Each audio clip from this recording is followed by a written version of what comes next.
Yeah, right on time. Oh yeah, man. I figured that you wouldn't go on until I hit the link or something like that. Or I thought that you might email me. What's I going? did it. I did email you. You wouldn't go Yeah. on until I hit Well, the yeah, that's link. how you got the link, obviously. So Yeah, yeah. I just yeah, looked at my email. I said, "Oh, that's how he's going to contact me." yeah. Well, I sent you the link, but I mean, you could have shown up and and then I'd have sent you the link. But I thought I'd send it to you early, just in case. And Yes, so sir. we're on already. So What's good, my brothers? What's good, BGS? How are you? I am good, man. You are our guest of honor tonight, and like I said, you kind of lit a fire with a couple of videos that I reposted, you know, in your honor, and and got a load of comments, and Yeah, I can expect that. I got a load of Yeah, I can comments. expect that. Most of them were positive. Some of them they had the little pushback. And I always try to tell them if you got pushback, the brother does have a channel. Go subscribe, and then he's open and to discussion. Yeah, But I rant and rave on my own channel, but no, you you know, hey, you're but home, here, man. You but can here, you can rant and rave. no, no. Today it's about because I mean, everybody has an opinion, and Hmm. everybody has a knowledge index, and everybody has viewpoints, and so I'm just here to have a discussion with these guys. I mean, if there's any dissent, Hmm. I'll answer Yeah. any questions that they may have about whatever points that they disagree with. If they agree, Yeah. if they have, anything to impart, I'm ready to be on the chopping block. I mean, when you make a statement, Hmm. you have to defend the statements, and so Yeah. no need to get upset or all up in a tizzy about it. My panties up in a bunch. Just field the questions and keep moving. Hey, keep moving. Before we really open it up, I'm gonna give us like maybe 20, 30 minutes to talk about whatever you want to talk about, man. Your channel. Of course, we'll put the link in the chat to your channel. Anything else that you want to talk about? Because I know the time expired on the project, and hopefully, Oh man, I man, mean man, man. on your project, and I hopefully, like I said, it's the first attempt, and I think maybe is that they haven't really got to know you yet. I think normally that's the Yeah, biggest yeah. issue, That, and that might and, be. Yeah, that might be part and, of and what it is. and But, part of what it is, and the thing is that just like anything else, we can always the project is not dead. It can always be it might be in hiatus right now, but until we figure out another way or we actually get enough support. So it can always be rebooted because the idea is still in your head, and the project is still viable. So I think it's just the first attempt, because I know most people didn't their first attempt they don't even tweak the sheet. It took him a few attempts before he pushed out his first documentary. So, but so let me just say this, mhm. about that. Okay, Okay, and go the ahead. reasoning behind it. Hmm. Okay, I did a video a while ago about public relations Hmm. and how the manosphere, the black manosphere, needs to be attentive to public relations, and why. It for several reasons. The first reason is if we don't establish our own identity and present it to the world coherently, then Hmm. the world will be able to make up on its own how they regard the space and the musings of the men in the space. Hmm.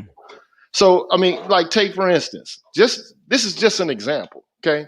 You have a young guy right now who's making videos called Expose the Manosphere. Right. And so he's able to develop a frame, a narrative, and a discourse Hmm. about the space because the space itself hasn't issued anything formal or official about itself to the world. And when that happens, and from what I understand, this young man is a graduate student. So he plans on developing a thesis related to the subject matter of the manosphere. Hmm. And, the only thing I don't want to happen is for the men in the space to give this guy fuel for the fire by how Okay. we carry on within the context of the space, right?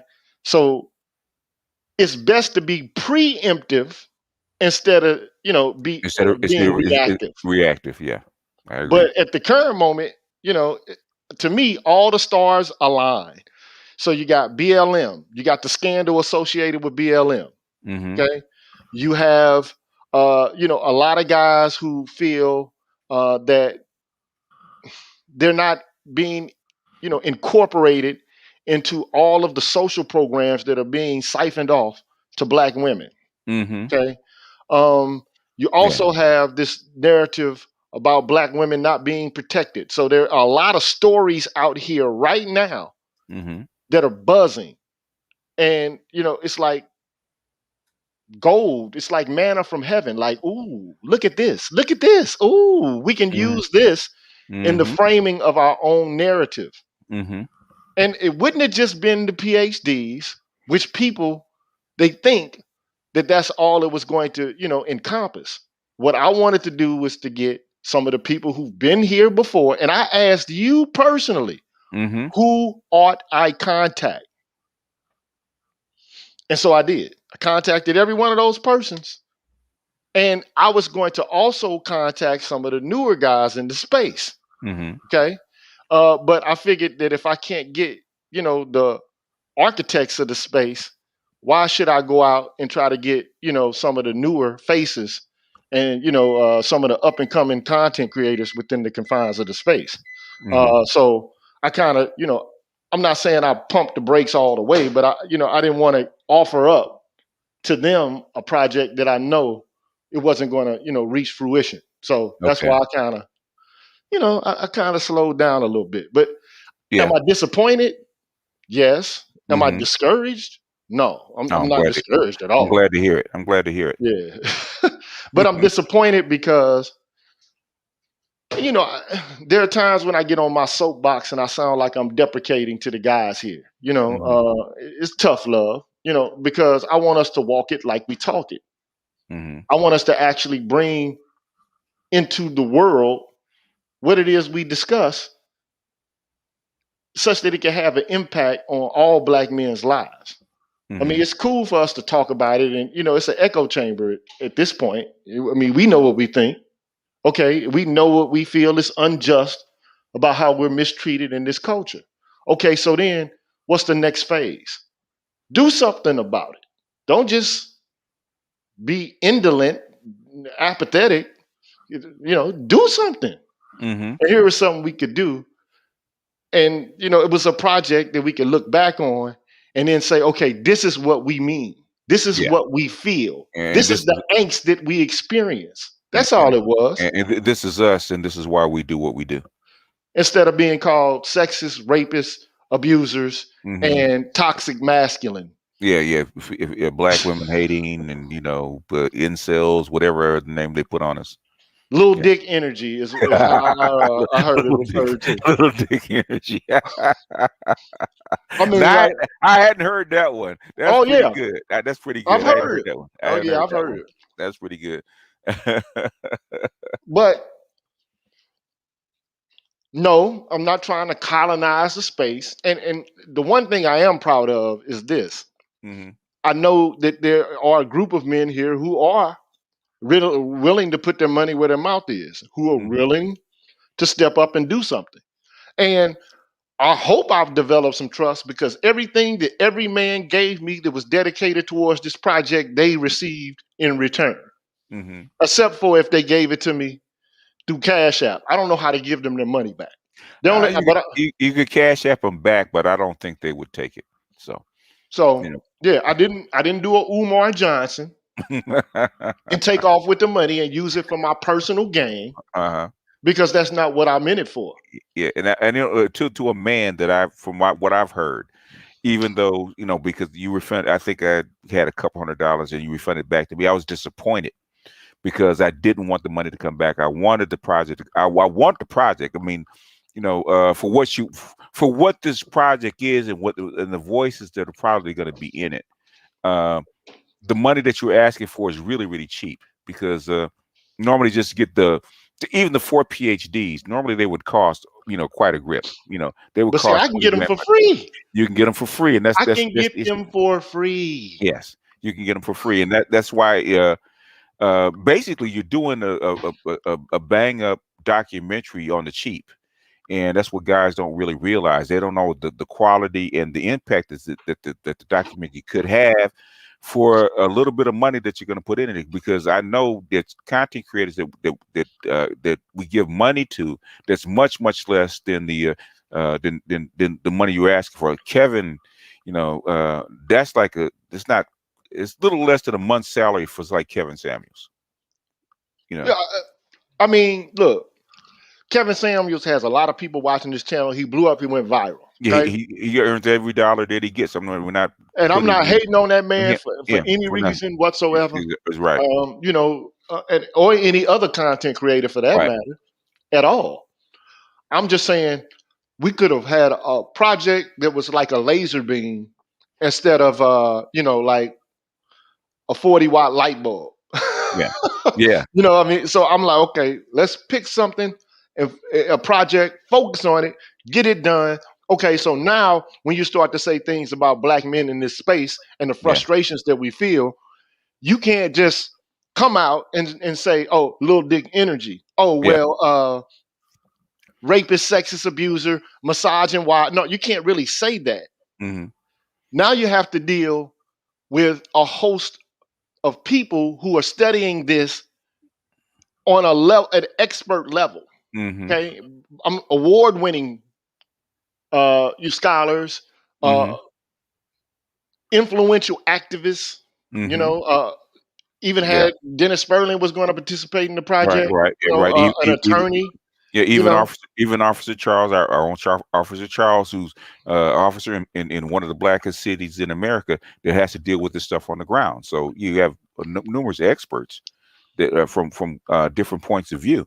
So so it wasn't me tooting my own horn or trying to take over the space or you know colonize the space and direct it oh, towards my own yeah, yeah, ends. it, yeah. it was okay, this is a justice based project. That's all it is. Uh-huh. And there's a lot of unjust things that are occurring and that are happening in the lives of black men, and currently there's no voice for it. Yeah. I mean, not a focused voice for it, not a clear and concise voice for it. I mean, there are people doing it, but it's disjointed. Just think about the boys and the men who could see this and then finally speak, because now they're able to see some of the things that that they're also seeing in their lives, but they can't quite figure it out. Because it's a Okay. lot of guys out there who are still, and Okay. I don't want to refer to it as blue pill, but Yeah. Yeah. they're going through things. Don't hide Mr. Heat. Mr. Heat is cool, Adam. So slow the trigger finger down, okay? So, so so so yeah, so so try not. Mr. Heat's fine. We're gonna let brothers rock out a little bit as long as they don't get abusive. So and kind they of can lighten up a abuse little me bit. tonight, man. I'll be No, a no, punching no, bag no. tonight. Actually, they're not abusing you. Actually, they're actually in agreement with you. And So I'm and just. and the next thing, because when we fuss and fight Hmm. and we get caught engaging in behavior that's not close to being civil, then because this is recorded, it's for public consumption. Hmm. And so when they see it, they can say, aha, there the toxic masculinity is. It resides right there. Hmm. There it is. Look at it on display. And so, the only thing I can say is, I've done this as well. I mean, but I don't say you should curb all of your emotion, because we're human beings. We're going Hmm. to display frustration, anger, envy, love, friendship, camaraderie, all the full gamut of human emotions. We're going to display them. It's going to happen. Okay. Hmm. But we have to be able to show restraint Hmm. when it comes to our frustration, especially with one another, because we're all imperfect. We're all works in progress. And, we all share the same history or in place and time. And we all are in the same space reasoning with one another to try to figure out how to make our lives better. Yeah. Yep. Well, that's the whole point of the space anyway. Trying to figure things out and how to make our lives better and how to move forward so we can actually start fixing some of these problems instead of, like I said, what is it? The old saying, it's better to raise healthy children rather than fix broken men. We're trying not to, get rid of the factory that raises broken men.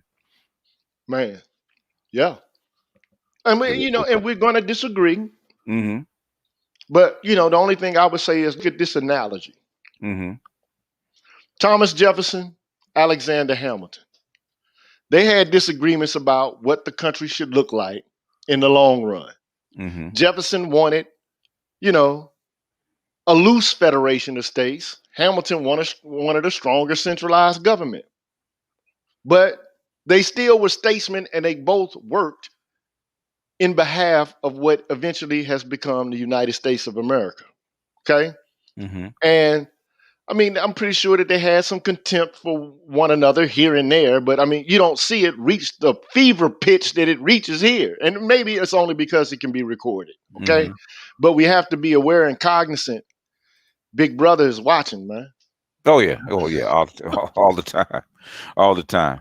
Um, so let's see how we go a few more minutes. Anything else that I know that's one project. Anything else that you want to impart? While we're still just before we actually get into the meat. Man, just I know it's hard out here, brothers. Mm-hmm. It's hard for us all. And I'm just here to tell you, before we even say anything to one another or questions are asked or whatever the case may be, I don't know everything. Okay? I have an opinion about things. And I mean, there's a set of facts and opinions about facts. Um, and I'm not saying I know what's best for you and how to live your life and what kind of beliefs and ideals you should hold. All I want to say is, man, the conversation, the discussion is what matters and what Mm-hmm. unfolds from the discussion. And it shouldn't be. I don't take anything personal. Like in academia, shit gets heated, but after that, we go have a beer, man. Yeah. I mean, I Yeah. might absolutely disagree with everything this guy said, who's a colleague. Okay, so what? I don't agree with that. And we can, carry the conversation over to beer. But then we Yeah. start talking about things that are mundane and that connect us, you know, in a day-to-day kind of way instead of, getting caught in the muck and the mire of competing with one another Mhm. over ideas. I mean, it's cool for a minute, but you got to know how to cut that off. Yeah. So, it's like the famous Danish philosopher David Hume, who was a racist, by the way, but um, be a philosopher, but still be a man. Okay. Don't lose sight of your friendships and your associations because ideology. It just especially if the overarching ideal Hmm. is for us to improve each other's lives because Yeah. we know that there's something amiss Yeah. the way that we're characterized and treated. Mhm. Yeah. I'm gonna give it like a few more minutes, and then I will open it up, and you can ask. Gigi ain't afraid, so uh, you can actually ask Gigi the question directly. Okay. It's cool from the chat, but I think what I would like for you guys to do is actually get to know who the man is because I've got to know him over the course of a year. He's brilliant. Okay, he's got a little bit of a G, a little bit of Pookie in him. So Yeah, he I fits am right Pookie. into the manosphere. I am Pookie, man. That's I understand, and I want to, hopefully somebody asks me some questions about that tonight. Okay. But one of the things that I find us doing is, Mhm. using, the subculture of violence theory against our own kind, Okay. and using that as a means by which to, demonstrate our own moral superiority, Yeah. and Yeah. and to the extent to which the argument is utilized in order to, take a side swipe at women. Come on, man. Like, if those women are choosing those guys, that's what they're choosing, man. You know what I'm saying? So, like, you don't have to use that rhetoric in order to, to demonstrate that, somehow morally, from a moral standpoint, you're more virtuous than they are. I mean, let them sit in, their own juices, man. Like, Yeah. if it's the case that they choose them kind of guys because they find them exciting, what's the word for it? The Hybristophilia. feel, yeah. With, If that's yeah. if that's what they're into, let them Uh-huh. be into it. Oh You yeah, know. yeah. But I mean, We got a lot of sisters that are into it because they send them packages and waiting for them when they get out. So oh yeah, but don't get it twisted though, because I come from a hood full of pookies, man, and the way that these guys are characterized, like they just lay down and do whatever these women want, not necessarily the case. Maybe in some instance, but you can find guys like that from any area of life who are henpecked and will do whatever a woman says. we got a question from the peanut gallery, man. Your brother, he said he has a question: is pimping actually easy? Hell no, man. Look, if it's think about this, man. Iceberg Slim, man. It's a Mm, movie on Amazon Prime right now about the pimp life. And he was like, look, man, it's already difficult enough for a man. Ask a married man how difficult it is to deal with his wife. Now, multiply that shit by 20, and you talking about pimping. I agree. I agree. He's dealing with 20 broken women, not normal women. So, Exactly. so So, they and one of the reasons why, you know, you got to slap them around is because, and not to say it's justifiable before uh-huh, anybody wants to, document that snippet and take it out of context. uh-huh. Um, these women come from violent homes and They do. environments, and they are They do. themselves violent. So they Yeah. need the demonstration that they can't pull that shit over on you. Yeah, yeah, and then he has to talk to them in a language that they can understand. Right. And So I've been with a few women like that, and yeah, okay. yeah, You gotta get their attention, and sometimes you know they understand. That's the language that they understand. and and So and, and let's face it though, like just like the funny thing is, I was in conversation with Dr. Tia Son Johnson on his show about hmm coming to America too, hmm most recently, and just like Eddie Murphy in Coming to America didn't want a woman to roll over and hmm do whatever he said, hmm women don't want that either. no, Not for real. I mean, they might put on the front like they want X, Y, and Z kind of man, and I want a man to do this for me. Look, nobody wants a pushover because you don't uh, have respect for a pushover. well, it was women only in a family. Women, well, for a man, they only have two relationships with males, right? Either their children or or their the husband, or the husband or the mate. Okay, the mate cannot be weak, otherwise she's gonna treat that mate like a child. She's gonna make you a child because it's the only dynamic that she knows. Men have a more broader dynamic of how to treat people, but women are pretty basic, simple, especially when it comes to men. Either you're a child or you're a mate, and you get or man, and the man has to be in a certain superior position, because if he's not, that means you're basically you're a subordinate, and subordinates are children, and she's going to treat you like children. Because you see the baby boys or the homosexuals, he's an added child. He's like an older child to her that she has sex with, which is which That's is that's that's pretty which disturbing. which is disturbing. But the thing is it's not the same. But the thing is, she knows that he's a man. She knows that he's her lover. But the thing is, when it comes to addressing him, she's going to address him as an older child. And so that's like a man cannot walk that middle ground with a woman. They have But to you be know what superior or inferior. Yes, but sir. they try to put us in an inferior position if they can. If they Okay, can, yeah. and that's where I'm not into the pickup artist part of red pill or MGTOW hmm philosophy, but that's shit testing. It Yeah, is, it and is. I don't think that they do it consciously. I think it's an unconscious testing of your manhood consistently. I think all women do, and the thing is, it's just a matter of degree and a matter of culture how they actually do it. So, But black women are going about this all wrong, well, well, man. that whole culture is backwards. So when you come from uh, a gynocratic culture, basically that comes out of the hills of Virginia, by law, it's it's it's backwards. In fact, we have the most unique culture probably on the planet, and that's how come it's always studied because it is so unique. And Yes, yeah, yeah. Many have studied it. yeah, and even when brothers try to break out of that mold, man, that's how come we get all this pushback.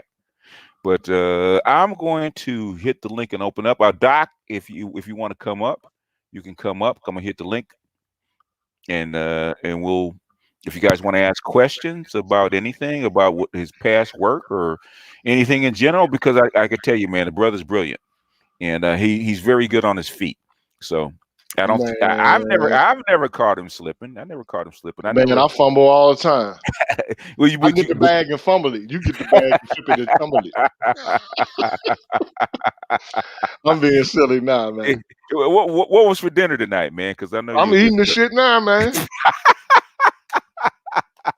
Like I love baked chicken wings, man. Salt, Oh pepper, yeah. Oh, and not the. Tony Cacheray. You ever heard of Tony Cacheray? No, I never heard turn the casserole. Man, look, my uncle used to say this all the time. Uh Boy, it tastes so good, you got to kiss your ass to get the taste out your mouth. huh. You ain't shit. uh, Hey, Smurgo, you wanted to ask a question? Go ahead, hit the link, bro. And Doc Johnson, hit the link. Oh, okay. DeAndre from Japan. Go ahead, man. What's going on? What's what, going on, I, BGS and guest Green Gorilla? What's going on? what's good, brother? How you doing, man? How's Japan, man? Man, it's raining like a motherfucker right now. That's what's going on. Shit, it's Oh shit. about to be typhoon season in this bitch. Oh wow. Tsunami. Yeah, all that shit. But it was interesting because I caught what you were saying about the mindset, and you don't realize the mindset until you deal with other groups of women. Mm-hmm.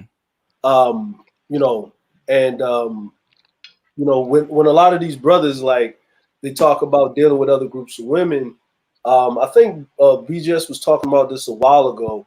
Mm-hmm.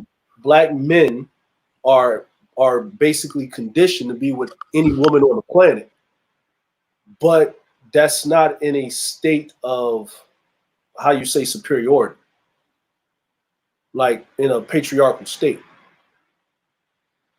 Um, I get what it is you're trying to articulate. In other words, black men are not taught to take the dominant position. exactly, and that's because of like y'all were just saying about how it's unique in its culture, how the black male has always been perceived, right? It's an ingrained thought process that's been passed on in the genome, and I had to learn that. I had to learn that valuable lesson when I was dealing with just dealing with my wife. I had to actually watch how the Japanese culture itself, you know what I'm saying, because you know what I'm saying, and how the men in the culture move. So I had to start it to adopt it. And I can't be fully them because I'm not from their culture, but I can adopt certain things. And I started to realize that there's only one position in the household, you know what I'm saying? And that position is dominance, but it's depending on how you run that dominance. You know what I'm saying? There's I think that's that Asian thing, you know what I'm saying, soft but malleable like water. Right? You can be hard, you can be soft, but at the end of the day, you still have to have that process. Yeah, man. I kind of liken black women Mm-hmm. and black men in their relationship. Like trying to tame a wild bull.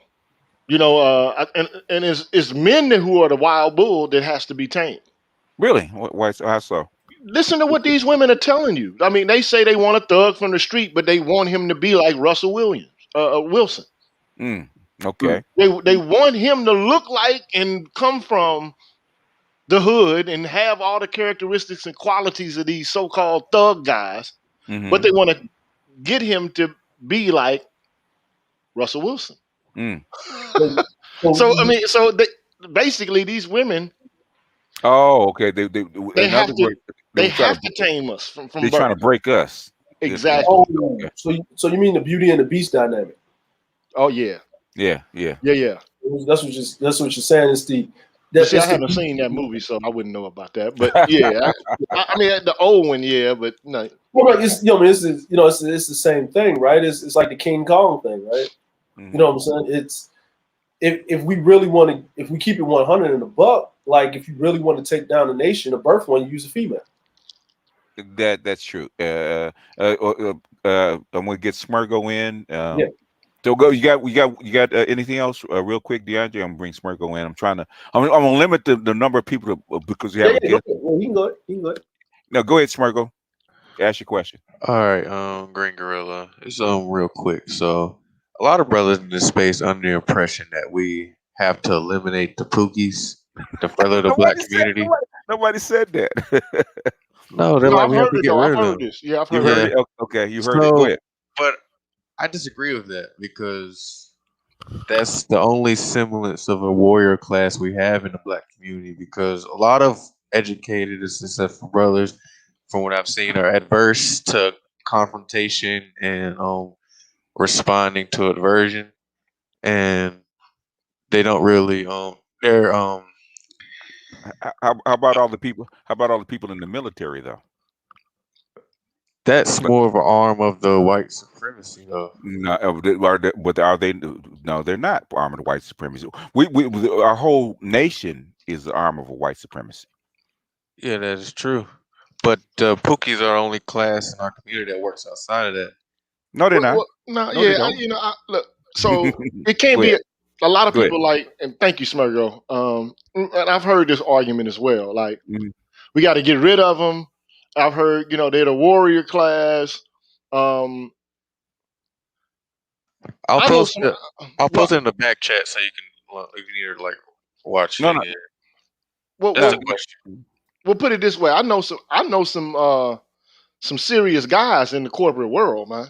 uh-huh. Yeah. I mean, like serious guys. Like, I mean, this is the misconception that all of these guys are just pliable and soft, and who work for these Fortune 500 companies, and they're effeminate and they don't have social skills or soft skills. They're socially awkward. Some of them, yes. All of them, no.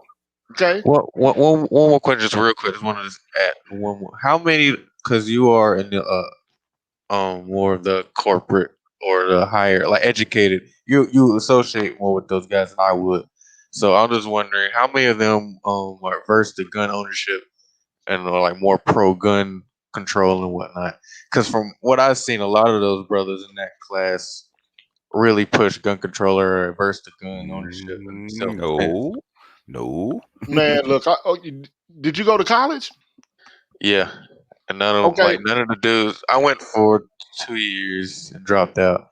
So when the dudes that I associated with, like the NAACP, they were very adverse to guns, Well, look. legal or otherwise. I So went to Xavier University in New Orleans, Louisiana, man. That you could buy a gun with telephone bill at the time. Oh yeah, I'm serious. Like, you walk in with a utility bill, you Hmm. got a gun. Okay. Um, you know how many kids had guns, man, when I was in school? I mean, like every other guy had a gun. And like I went and bought one. I bought it was a cheap gun, but it was a Larson.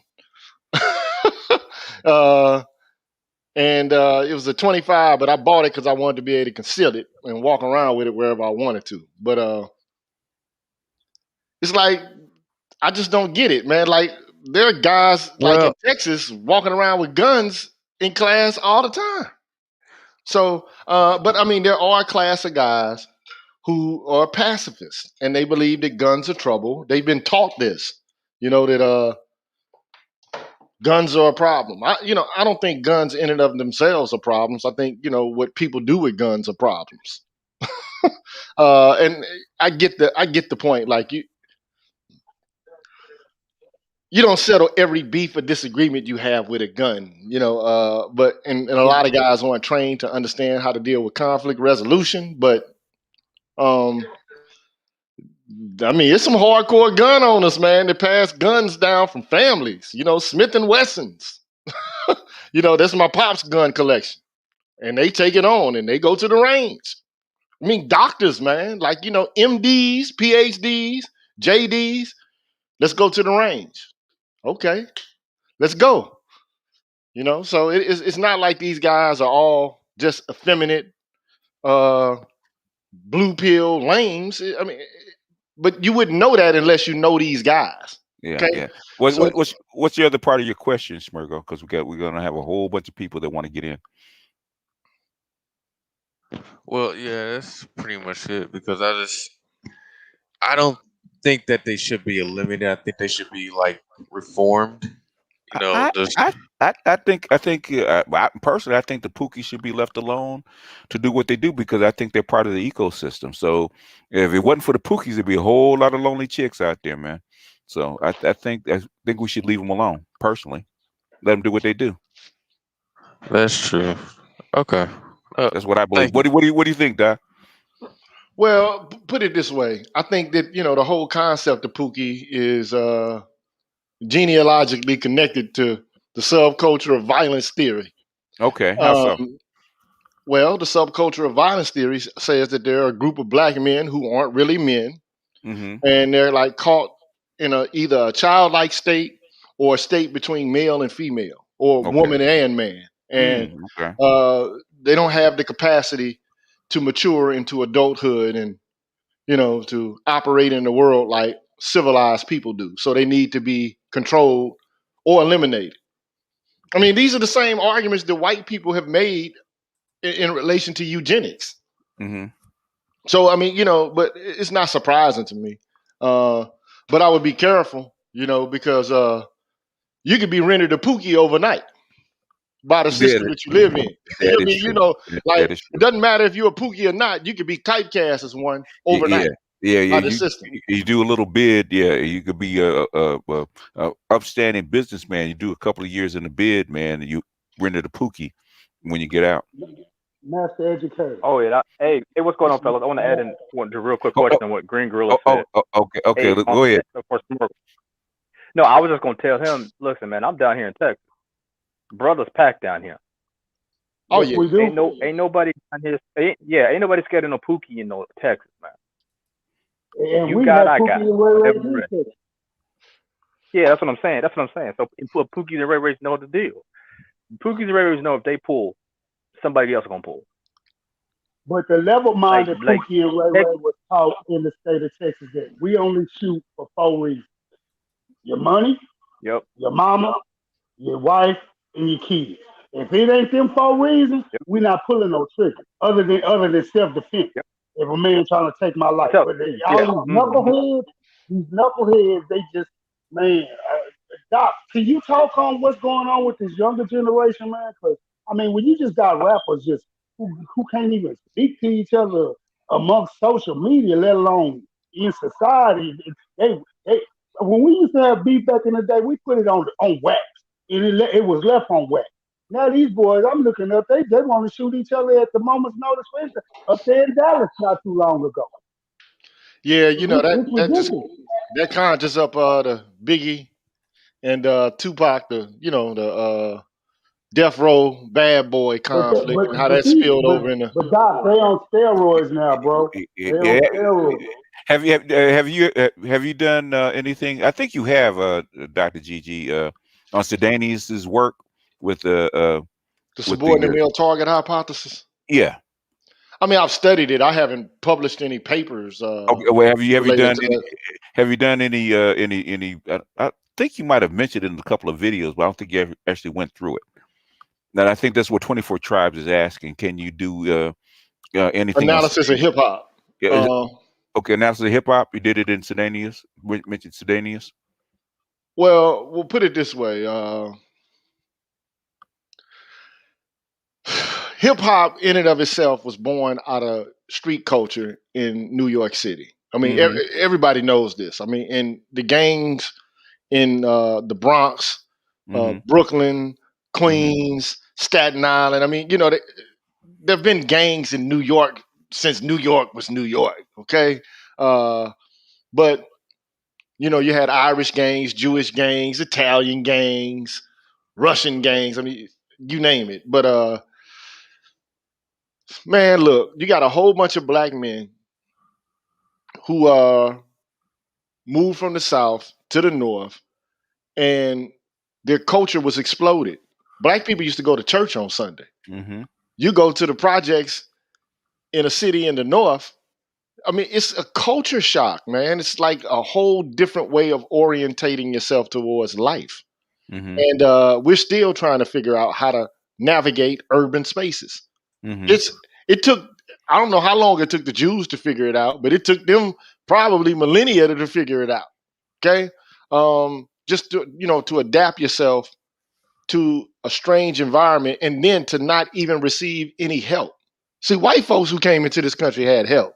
That's one of the things I wanted to point out with the video I made about thug and welfare culture, because these white folks were living in the same conditions, especially during the, you know, the 30s, during the time of the Depression. And then FDR came with the New Deal. I mean, these people didn't have running water. They lived in shacks and shanties. Okay. And he subsidized their lives to make it better. Okay. And, you know, when black people came from the South to the North, in order to, you know, I think what they did was they were trying to avoid what could have been a disaster. Okay. If you put a group of white people who've been taught to be, resentful and, you know, contemptuous towards black people, you got a whole bunch of black people, white people living together at the same time, and this, you know, this social, you know, situation hasn't really been worked out. It was going to be a disaster. So I think they just moved them out to the suburbs to stop killings and lynchings and ransackings from occurring. Okay, that's just my belief. Okay, I think it might have also had something to do with some insidiousness. Yes. But I think things have died down. It's time to really subsidize black culture and black life. We've paid enough. It ain't just enough to give it to black women. It's about, see, they subsidize their entire families. They didn't say, okay, well, if you want an FHA loan, well, you got to leave the man out of the house. They ain't do that. But they told us if you want to receive some aid from AFDC or ADC, you need to leave the house. They destroyed our families on purpose. Now, one could argue, okay, they did this because they wanted to stop reproduction because they didn't want to, you know, put undue stress on taxpayers. So if you can't afford, like, they didn't want them to continue to reproduce. Okay. So one could argue that that's the reason why they did this. But come on, man, like, black women and men are not children. We don't need to have our lives micromanaged in that way. Okay. Hey, you had a follow up? Yeah, I'm listening and paying attention to the PhD, and salute to you and everything that you do. And I'm understanding all that, but I want you to also correlate that big land mass grab, how they made sure that all the whites who claim like 5% Indians and the whites get land in the Midwest, i.e. Oklahoma, all the way into Texas and whatnot in the Midwest. And they were doing that, but they left us out on purpose. All these things tie in. You know, they left us out of everything. Like you said, they want to micromanage us like we're children. I'm a grown goddamn nigga's kid. You're not finna treat me like I'm such. And every time I look at one in his face, I'm looking at him eye to eye, toe to toe. I'm gonna make you bow your head before I bow my head. That's just how I function in society. Right. So here's what I propose. Like, just I'd like to do a thought experiment. Let's say, for example, all white folks today immediately just stopped being racist and they started to treat black folks like human beings. Okay? And just imagine that they actually are doing so. It still is not going to eradicate the effects of centuries of disenfranchisement. It's not going to work. Okay? And we're not just talking about you know, money. We're talking about cultural, social, and political equality. It's going to take a while for that to be eradicated, and it's going to take affirmative action, but it just so happens that, and affirmative action is not, I'm not referring to the policy. I'm talking to, or speaking to what it would actually take. It would actually take reconciliation and reparation, not just in monetary terms, but in spiritual terms, in psychological terms, emotive terms. But I Do don't, you believe that's the civil rights we're looking for? You believe that's the form of civil rights that we MLK and them would be fighting for, that we're looking for? Because what kills me is I understand what you're saying, and I know, but I've been meaning to ask B just. We've been looking just for them to be civil with us, but all of a sudden you got the alphabet community and everybody else crying for their human Okay. rights. We haven't even got our civil rights. Okay, we're gonna answer that one, Gigi, and we're gonna go on to Lion because we got a whole lot of people we need to get in, and I want people to get their questions answered. Normally, I would, we could rap all night, but I'm not sure how much time Gigi has, and I want to maximize whatever time we have with him because we don't get him on that often. So go. Did you get what he was saying, Gigi? Yeah, well, everybody's in front of us. Like right now, you got the LGBTQ crowd, and they're like squeezing out what black men or what black people in general should have been able to take advantage of. Uh, it ain't no secret, man. The Civil Rights Act was intended to help black folks out. We're the ones that went out there and created the conditions in which everybody else is able to enjoy the boons of American culture. I mean, and that's why I did this. I did a video a long time ago about how racism and sexism are not equivalent. Okay. And neither is, LGBTQ persecution or oppression. It's not the same Did you as remember racial oppression. Do you remember the name of the video by any chance, off the top of your dome? Racism and sexism are not the same. Okay, is that the name of the video? Okay, I just want people to go back and look at it because they're gonna be asking me in the comment section, man, for the next week about the name of the video. So I just want you to actually name what it is. Okay. Yeah. But go ahead.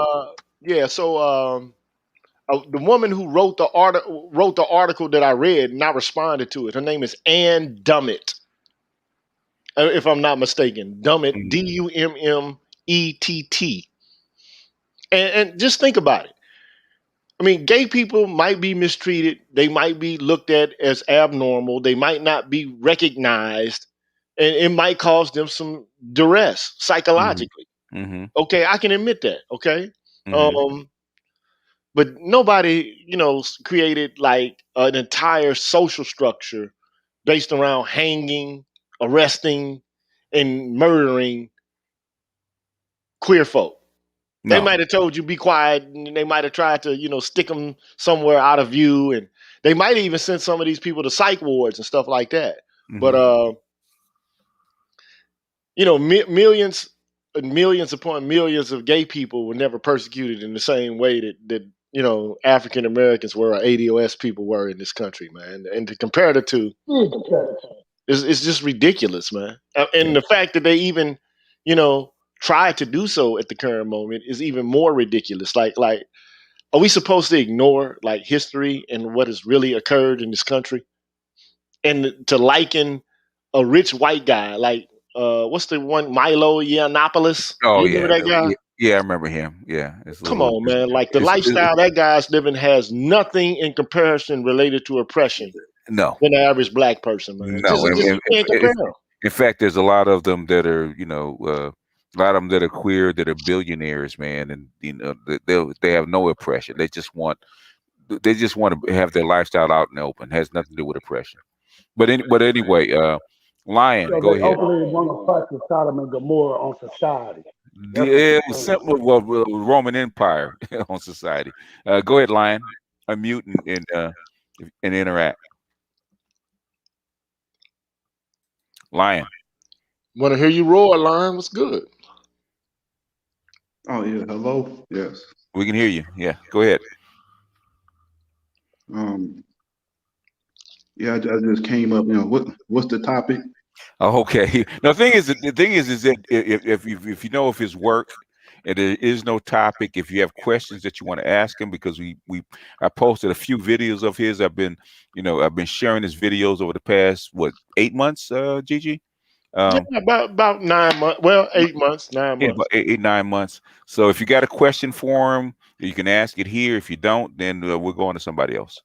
Uh, Oh uh, yeah, Man, this yes, chicken is good though. I'm telling you, I'm eating. Can you I, hear me I, eat this shit? yeah, I can hear you smacking, bro. You know, Sorry, man.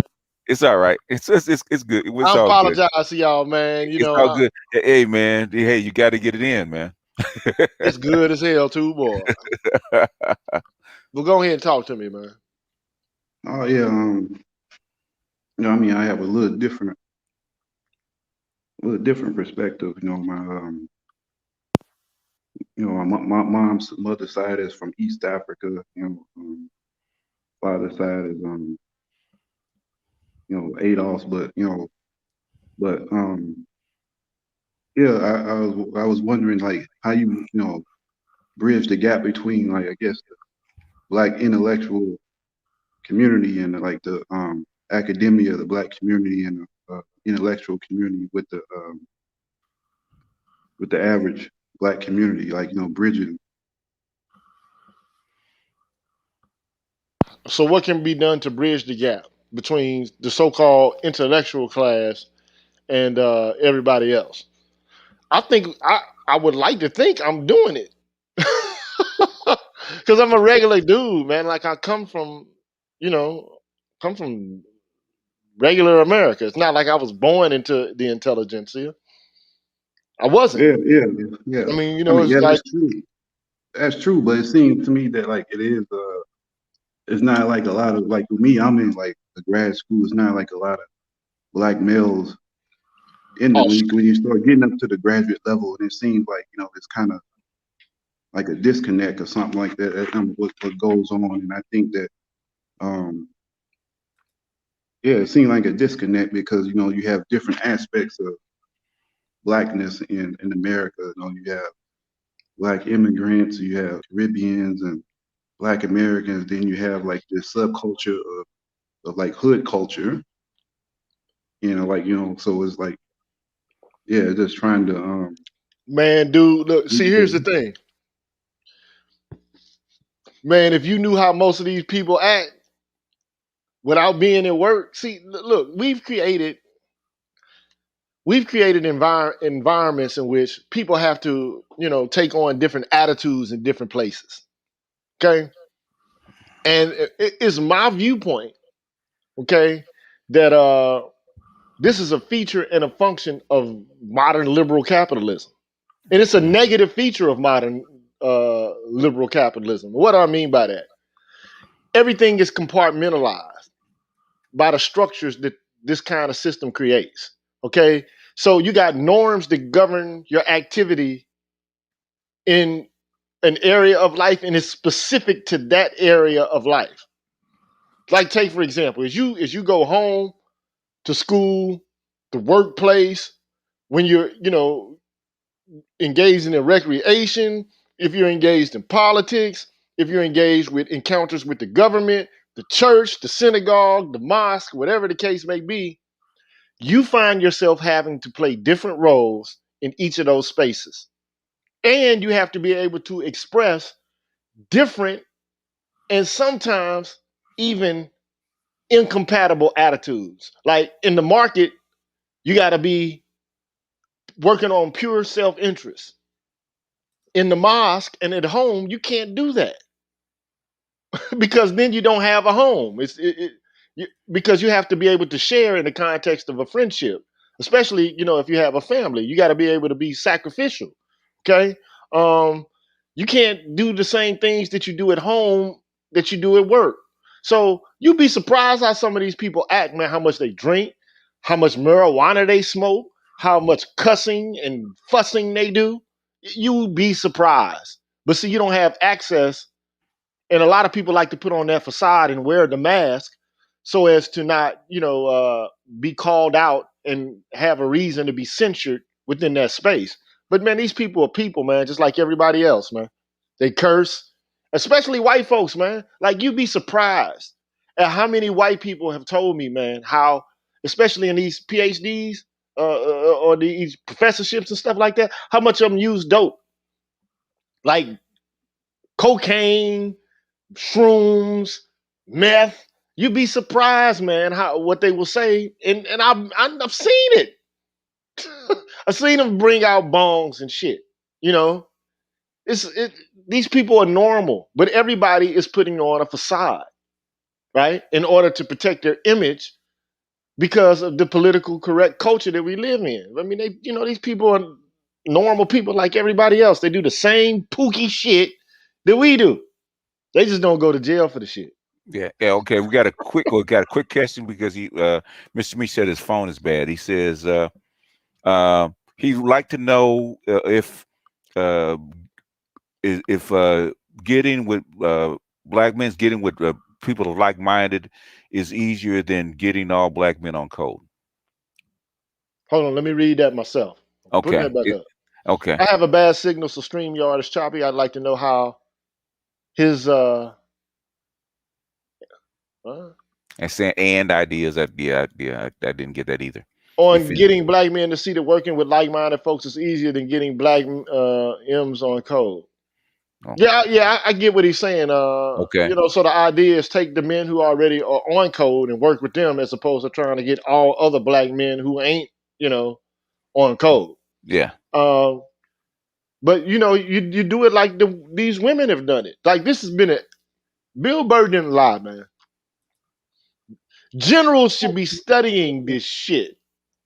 Like, how did they go from being the maidens, the handmaidens of colonialism and slavery to being a minority group? To now they are among the oppressed.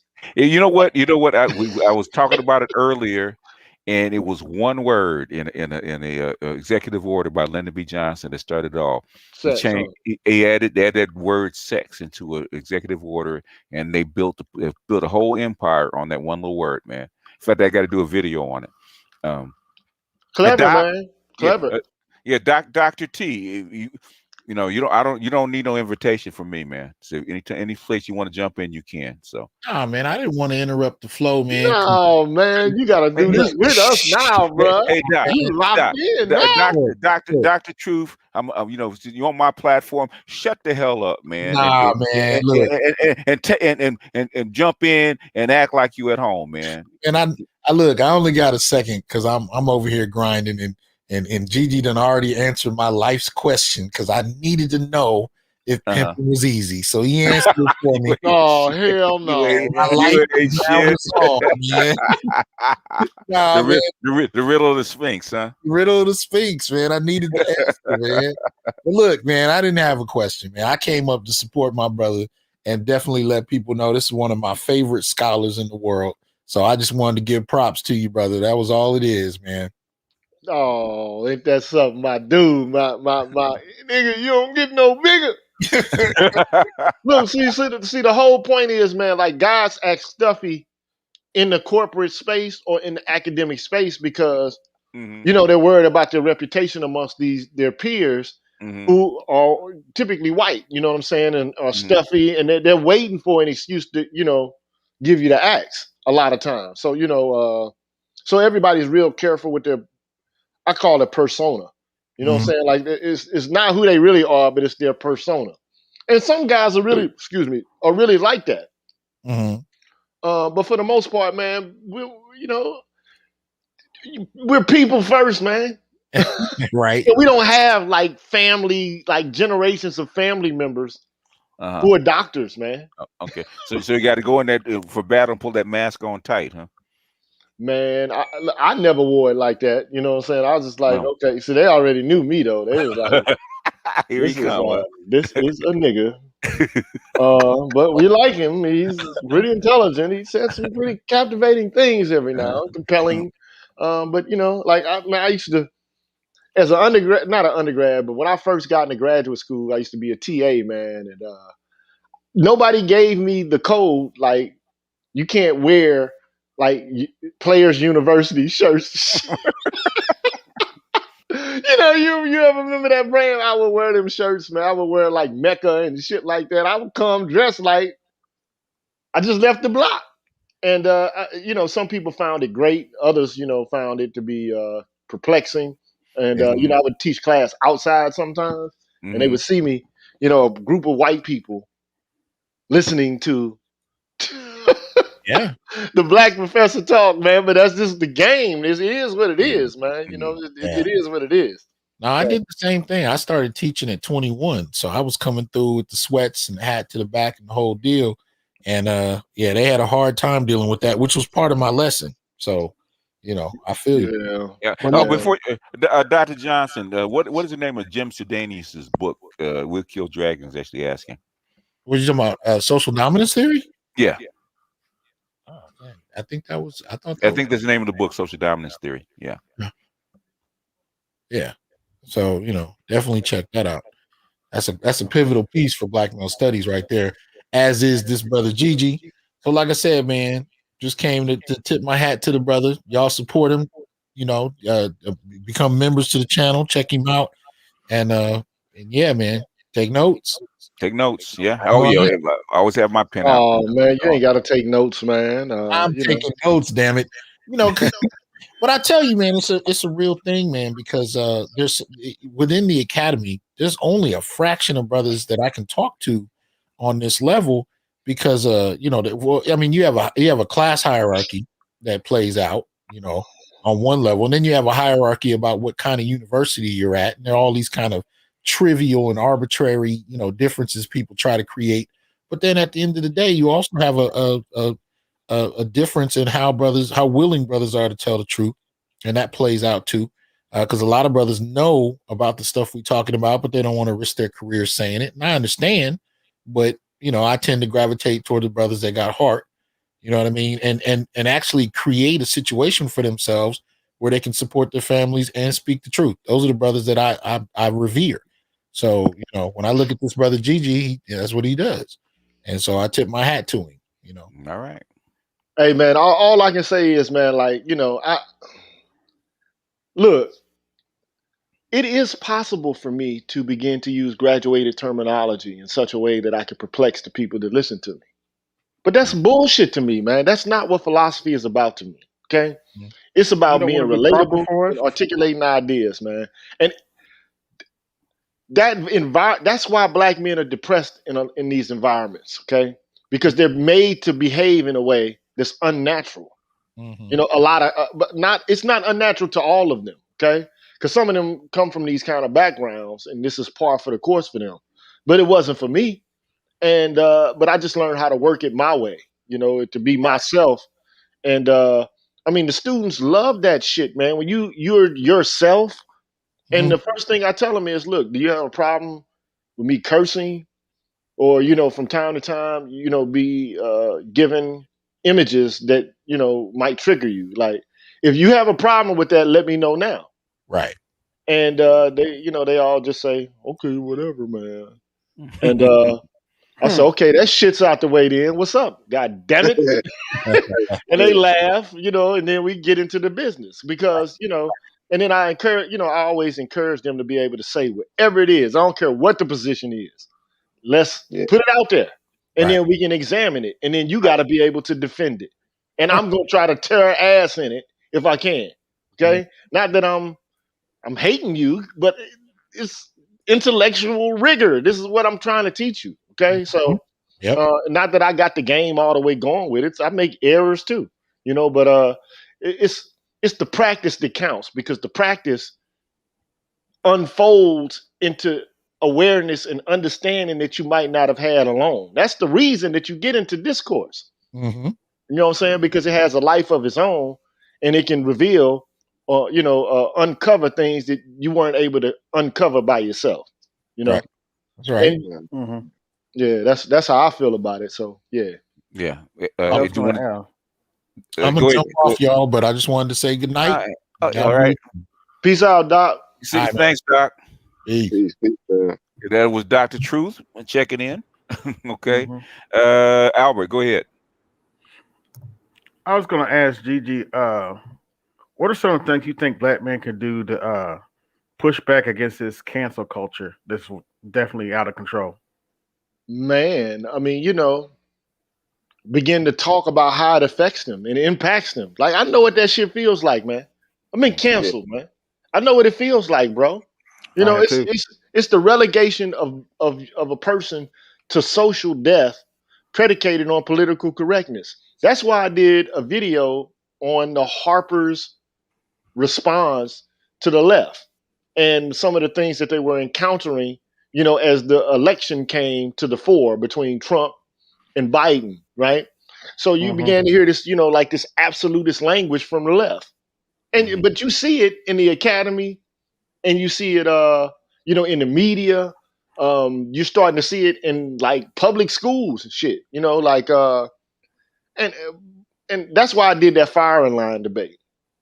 Because it's gotten to the point where you can't even talk about these issues anymore without being screamed down. Yeah. Like the First Amendment is there for a reason, and it might the hate. There might be hate that underlies what somebody's saying, but still, that person ought to be able to say what they have to say.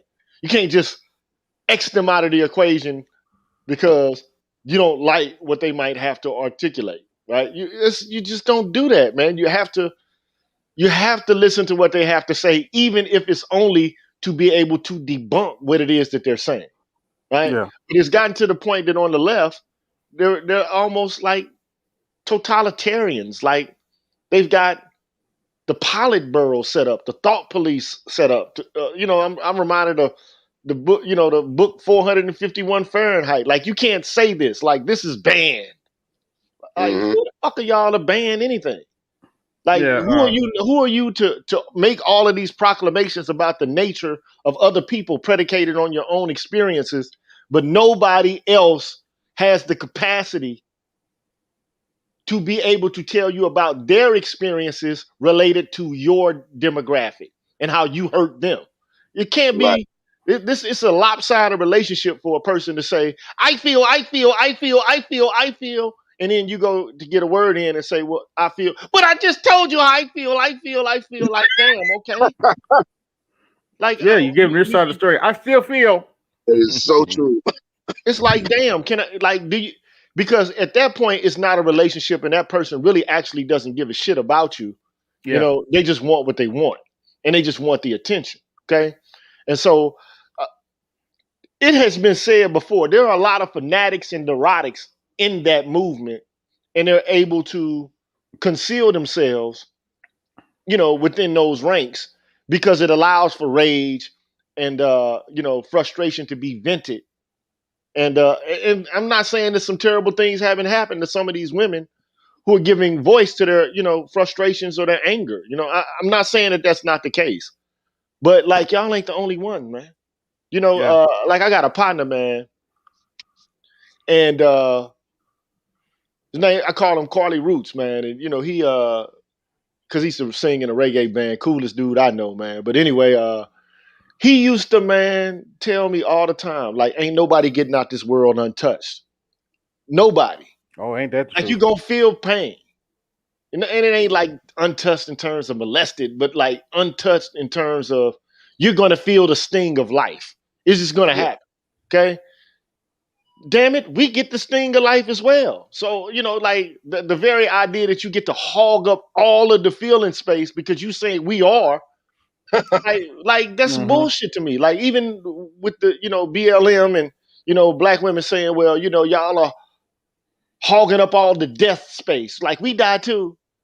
Like, But like, we fighting over are how you many. fucking serious? Like it's become a competition, a gender competition over who's acknowledged for death. Shouldn't we be trying to eradicate the death to begin with? Yeah, let's stay alive. Come on, man. Like, like we got to give voice like to those who don't have it. Like we need to pay attention to trans women. And you know Black what's trans insulting? women. I'm like, huh? You know what's insulting to me, GG? What's up? Some of them only started giving a crap about some sister's death last year. We could scream about it for months. Nobody hears about it. We were talking. What was the chick's name that died last year? I can't think of in not St. Louis, but in Louisville. Yeah, I think it was Louisville. Yeah, Louisville. Breonna Taylor. Breonna Taylor. Taylor. We were talking about that for months before her name blew up. Yeah. Let me read a few cash apps and thank a few Okay. people. Charles, thank you. Mackenzie, thank you. David, thank you. Michael Green, thank you. Gino, as always, thank you. D-Rock, appreciate you, bro. And Acetus and Aquateki, as always. Appreciate you guys. Any follow-up? We're gonna get to we're gonna get to the next person. Any follow-up? AB. I don't mean the red pill content's actually next because we got CG3 and Black Mind right after that. So any follow-up, AB, before we go to red pill content? No, I'll drop off. Okay. Red pill content. Jump in, bro. Hey man, been listening for you guys for a long time, man. I follow all y'all. Y'all my brothers in this space. Man, I've been in the shadows a long time, just quiet. Cause I'm kind of like Gigi when it come to doing videos. I do my own little videos, but I don't really put them out because I be cussing this shit and I be going ham. Join the club. Yeah. So I got like a shitload of videos where I'm just letting off on the world how they do black men, and you know what I mean. I can't really share my shit like that because I ain't got no space. Letting off the whole clip, huh? Right. And the bad part about it is this cancel culture is the reason why I hold my shit back, because I'm like, man, I don't want to put it out there and the brothers can't get the message because somebody done cut it short or to try to stop the message from getting through. So I'm like, so when I seen this show, I'm like, man, these all my brothers on the same channel. At the same time, I said, look, I gotta at least jump in and say, look, I'm out here, bro. I'm just underground. I'm quiet as hell. I'm letting off fire, but well, you got a YouTube channel? Yeah, I got a YouTube channel, but I don't even put it on there because like, all right, I don't even put it on there. Do it to keep yourself sane, huh? Man, you already know, because I gotta speak it, but I know it's too many. It's too many people out there that be like, oh, well, what if this or what if that? You got to give them a chance. And I'm like, look, man, I done lived this life long enough to know when shit ain't right. Like the thing with the election, bro. I'm like, okay, look, okay. I was listening to some old hip hop, right? I was listening to the Outlaws and Tupac and them, right? And this song, A Letter to the President, right? So they did this song back when I think Bill Clinton was president, right? Yeah. Okay. And they was saying and rapping about the same stuff that we do now, the same thing that's going on right now. It's like, y'all don't remember. It's like, I heard somebody say black people got a short memory. I mean, the things that we go through and just keep going on with life like nothing happened. I'm like, why do they want to cancel something? Every time a black man get killed, they need to cancel a holiday. Cut the shit off. I said it a long time ago when that brother got killed after Thanksgiving. It was the day before Thanksgiving. Right? I said, you know what? The hell with Black Friday. I said, we need to cancel that shit. I said, they don't need another dollar from black people. Yeah, back in the past, you had more cohesiveness and social organization among black folks, and that kind of thing could be done. And I think it was primarily because most black people went to church and they actually were pious to some degree. Right. They went to the city, got turned out. Now it's all about WAP and getting the bag. It went from no ways tired to this wet ass pussy. Man, you can't make it up, man. Like including my girl Maxine Waters, who's what, 80 years old, man. Oh, man. And look, not to say, but there always were, the juke joints and places where black people can let their hair down and do them. Okay. So, but I mean, at the same time, there were constraints. Like this, there was constraints. Anything goes nowadays. Anything goes, man. Hey, you're free to move around the cabin. You know, you can do whatever you want to do. It, You know, it's to the point where you got to stop yourself. Like, no, I'm not doing that. Like, no, I ain't gonna go that far. well, Like, the only thing that was off putting to me about Maxine Waters and Megan Thee Stallion was that here you are championing a cause related to violence, but you're not acknowledging that she's part of the problem because she was convicted and arrested and charged for the shit. yeah, So how are you going to thrust in front of the public someone who has engaged in the very behavior they're decrying? Like I just and then yeah, make yeah. and then pass it and then and use it in order to say that black men are doing this to you. See, this is what I don't like about it because it's bad faith. Like I don't know if you ever heard of a philosophy called existentialism, but there's something in it called bad faith. Okay, that's Heard that. bad faith, man. That's bullshit. You can't condemn an action only when the action is utilized against you. That's like bringing Chris Brown to talk about domestic violence and to say we need to stop black women from hurting us. You couldn't you couldn't imagine a world in which that would occur. Right, right. But you say you want equality, socially and politically. Yeah. You say you want that. They really don't want that, man. You No, know, and because they black don't people want ain't got to do shit for them. they want all the goodies, the gimmies and the grabums associated with traditional Yep. femininity. They want That's that, man. That's facts, bro. It They ain't want to keep the men, excuse me, but they want to keep the black men, they want to keep all the men living in the 50s, right? Where we do everything for the woman, we'll die for the wife, right? All this shit. They want to keep us in the 50s, but they 2020 women. You know what I mean? These new millennium women. Even if the woman 70 years old, she don't believe she's 70. She up here with these young girls. man, So look, that shit ain't gonna work for long. no, It's only gonna work to the extent to which men will put up with it. that's it. Yeah. I think that, you know, and they're gonna shame you before you because like just imagine that you're in an argument with your woman and she's pouting. Mhm. You know what I'm Oh saying? I yeah, mean, first you yeah. get the anger, then at some point you're like, okay, well then you know what? Fuck you then. I'm about to go and kick it with my people. And then the next thing you know, she like, well, you didn't Yeah, now you done being fucked up. passive aggressive. Like, how Right, long do you think first I'm gonna be worried and like, what's wrong, and ask you. But if you keep playing the same role, at some point it gets to, you know, like, look, I'm not about to chase you no more. I'm done with the right. chasing shit. I'm not No, done no. asking you how is it good. Fuck it, I ain't good now. Now I'm out. You know what I'm saying? Now I'm out here wilding and shit. You know what I'm saying? Hey, So, but no, I didn't got too common, right? But that's just me though. You know what I'm saying? Like I would, you know, it's just me. So you know, we live in this strange, and I just use the microcosm to explain the macro. It's the same shit. They want you to yep, feel shame, and you, what's wrong? What's wrong? You okay? Like at some point, you got to be like, look, put your goddamn panties up, pull your skirt down. You know what I'm saying? mhm, And let's get to business, man. Act like a fucking adult. yep, You know what yep. I'm saying? At the end of the day, man, you grown, man.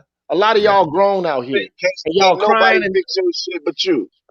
Yeah, yeah, yeah, man. yeah, yeah. Anything else, Red Pill? Because we can get ready to go to CG3 and Black Mind because they're waiting.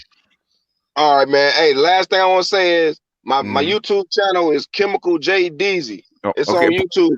okay. Put it in the private chat so I can paste it into the regular chat so they can go to it. Okay, Man, I I thought found your guys was video. about to come out the woodworks and tell me you wrong, GG. That's what I was expecting. I was like, Well, damn. I was hoping that we would that the people that really had had a dissenting view about what you were saying would come on. So Yeah, that's why I man. put out Hey enough time. guys, if you're But it, there listening, please come holler at me. I'm not gonna be ignorant. I'm not gonna curse you out. I'm not gonna do that. I'm not. I swear I'm not. This is not my show. Mhm. This is BGS's show.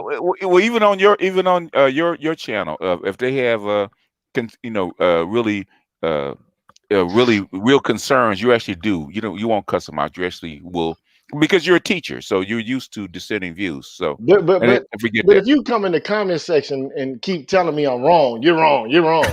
Then I'm gonna call you and say, hey man, come here, man, rap to me. Because now you trolling me. You know what I'm saying? I know when Yeah. people are trolling you as opposed to trying to have like a reasonable conversation. And look, there's elements of truth in a lot of theories. Even like when you start talking about politics, there's truth Mhm.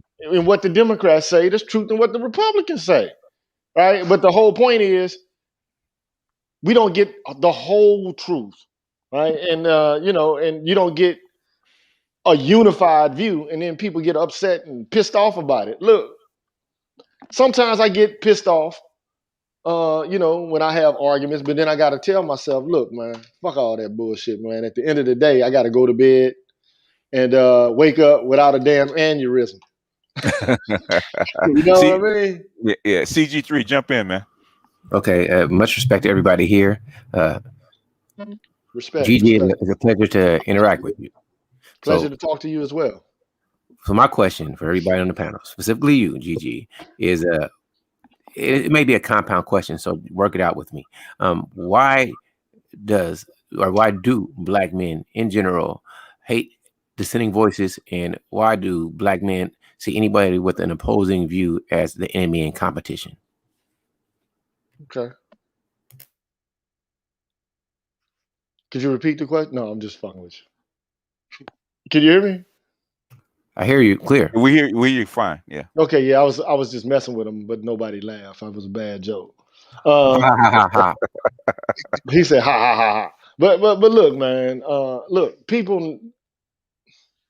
Nobody likes to be embarrassed or think that, especially if they think that they know what the truth is. Nobody likes to be denied the fact that they have the truth.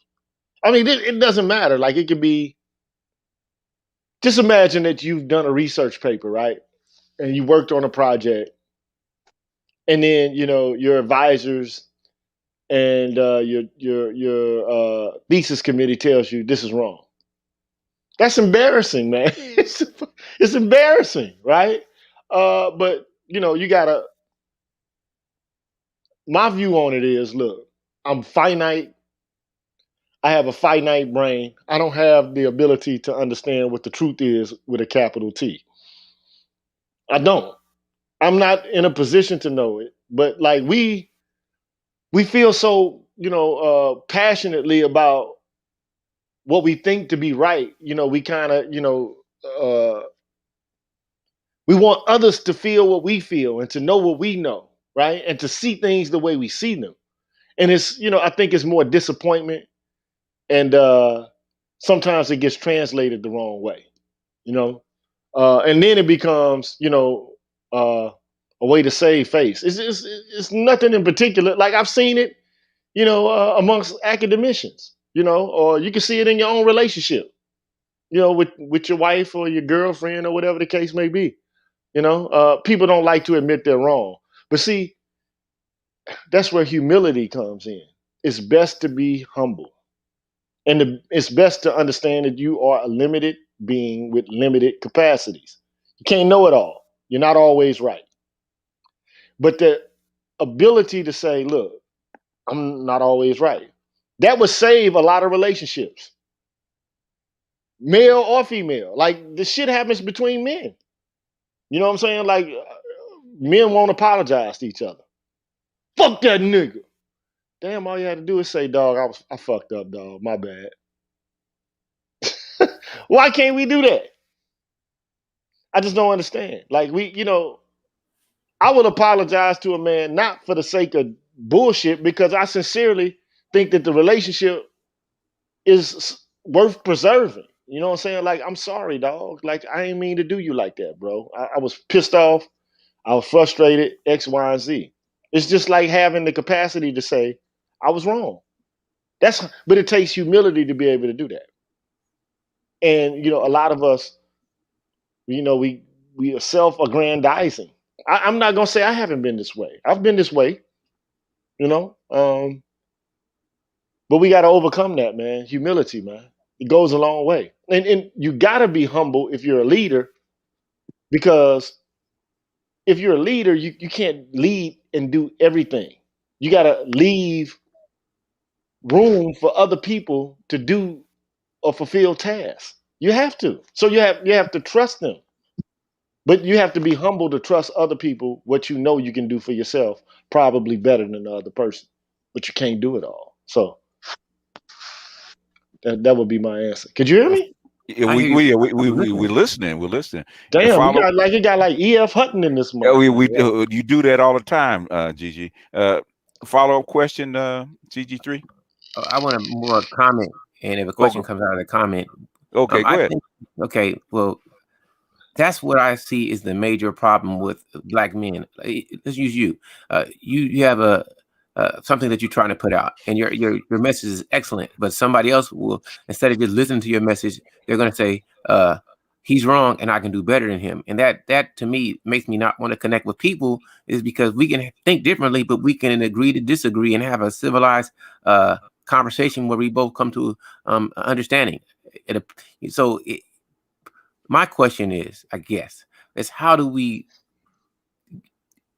motivate, or if not motivate, how do we incentivize or get people to take down their walls, so at least listen to people who don't think like them, and say I agree or disagree without hating the person, because so many people in this space seem to hate other people's ideology when it's nothing but a thought process or the way they see the world. But you should not hate someone or want to end their existence because they don't think like you. There's plenty of thought processes that people have. There's plenty of schools of thought that people gravitate towards, but it doesn't make one thought process better than the other. It just means that they have a difference in opinion.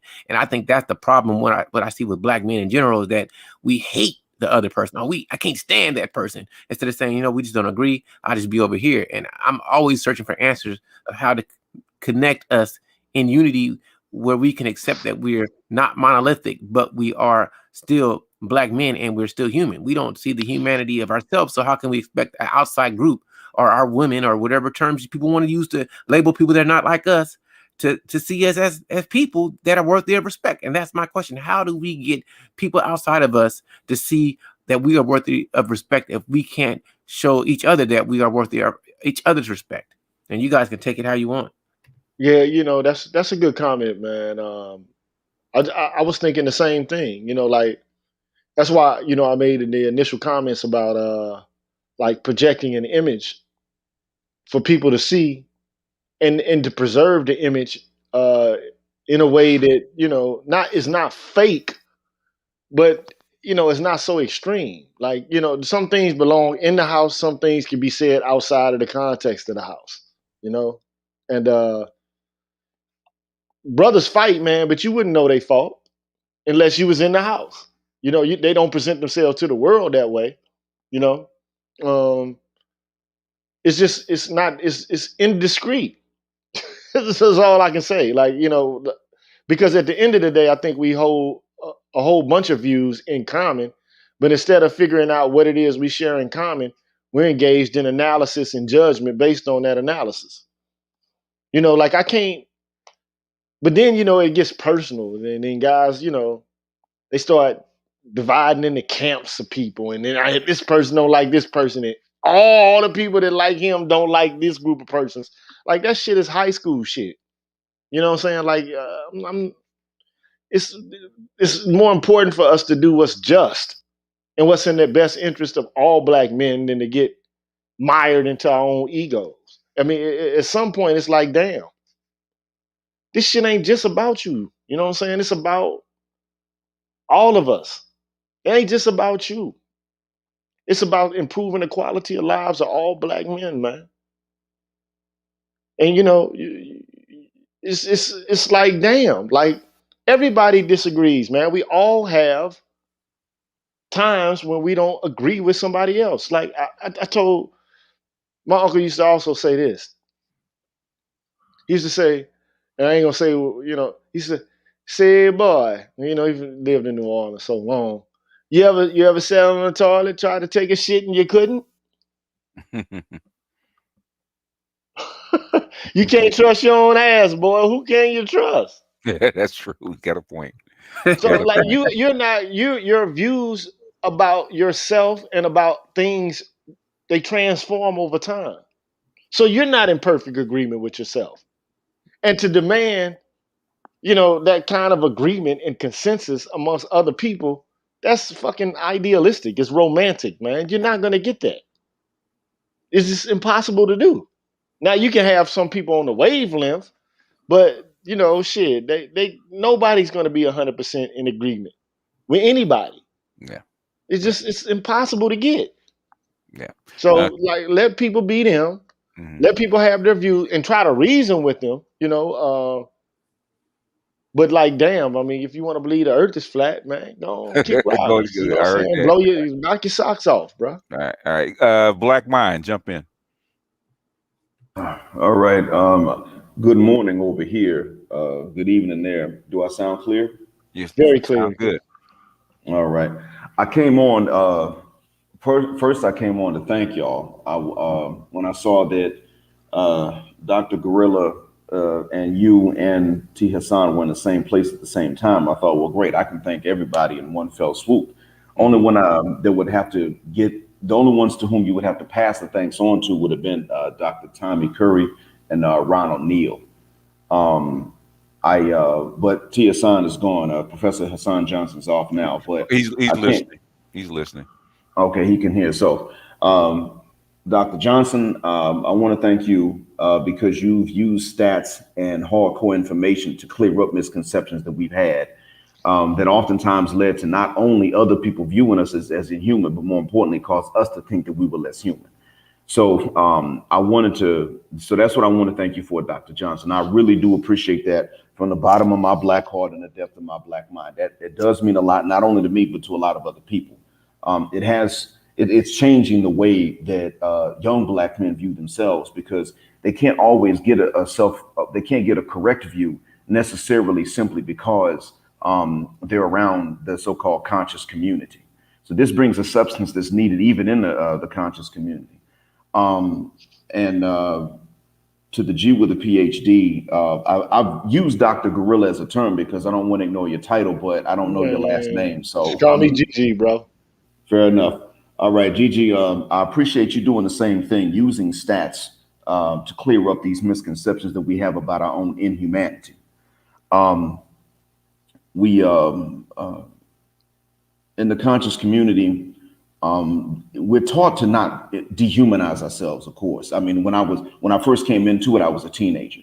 So we were taught not to dehumanize ourselves to a certain extent. But in terms of how much we were lied to about ourselves, that's something that you and Dr. Johnson have clarified exactly how it was we've been lied to.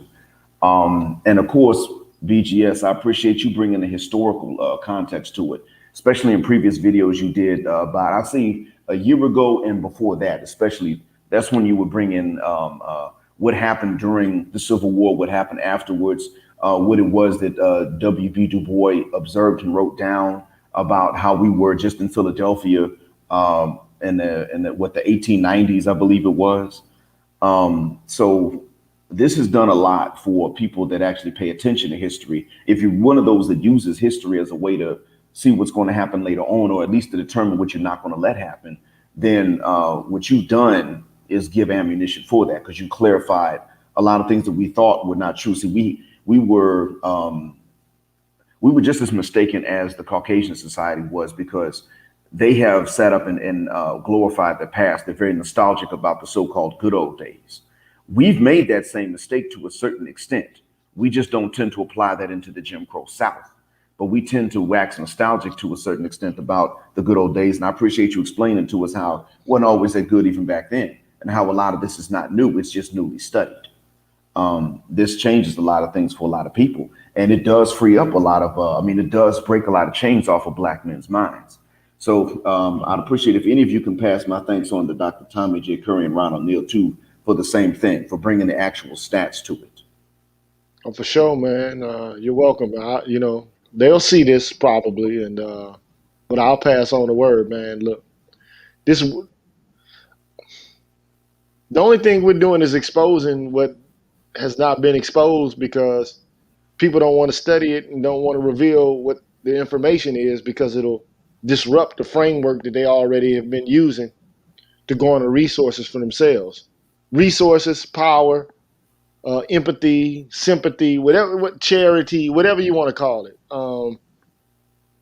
And so, you know, man, we hurt too sometimes. You know, it's like, damn, like, you know, we're not beasts. We're not what you say we are. We're not boogeymen like you make us out to be.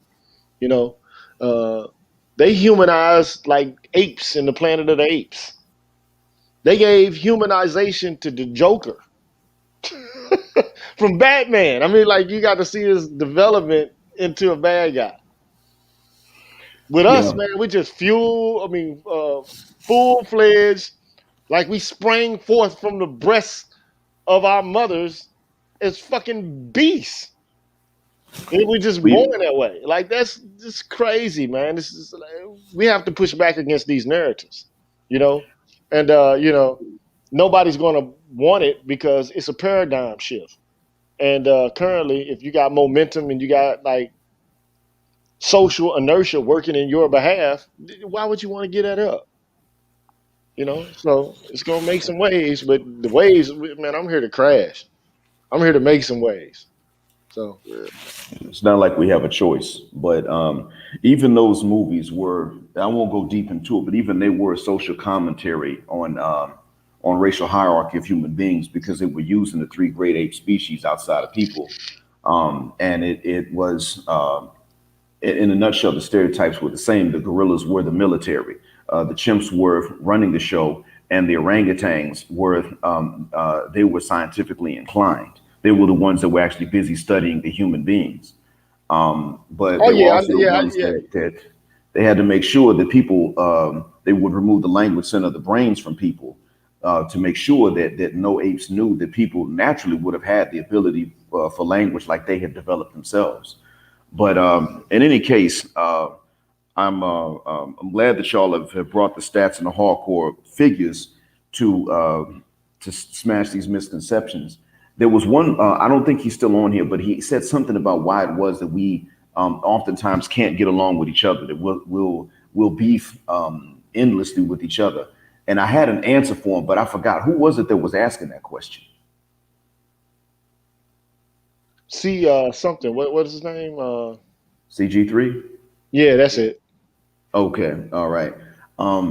What I saw, I noticed something when it came to people arguing on television shows, and it was true for white or black folks. But I picked up on something years ago. It was one of the reasons I decided not to go into law, and instead to go into education later on. What I noticed was that people didn't use somebody else's argument to hang them. What I noticed was that people got to just simply cutting each other off all the time, and these disagreements would degenerate into shouting matches. You would see it on talk shows, and then you would see it in courtrooms. That's where you would see it the most, especially talk shows, though. And so what I noticed was that I started looking to see who interrupts the most, and I saw that there were two types of people that interrupted the most: the ones who were the most skilled in something, and the ones who were the most misinformed about something.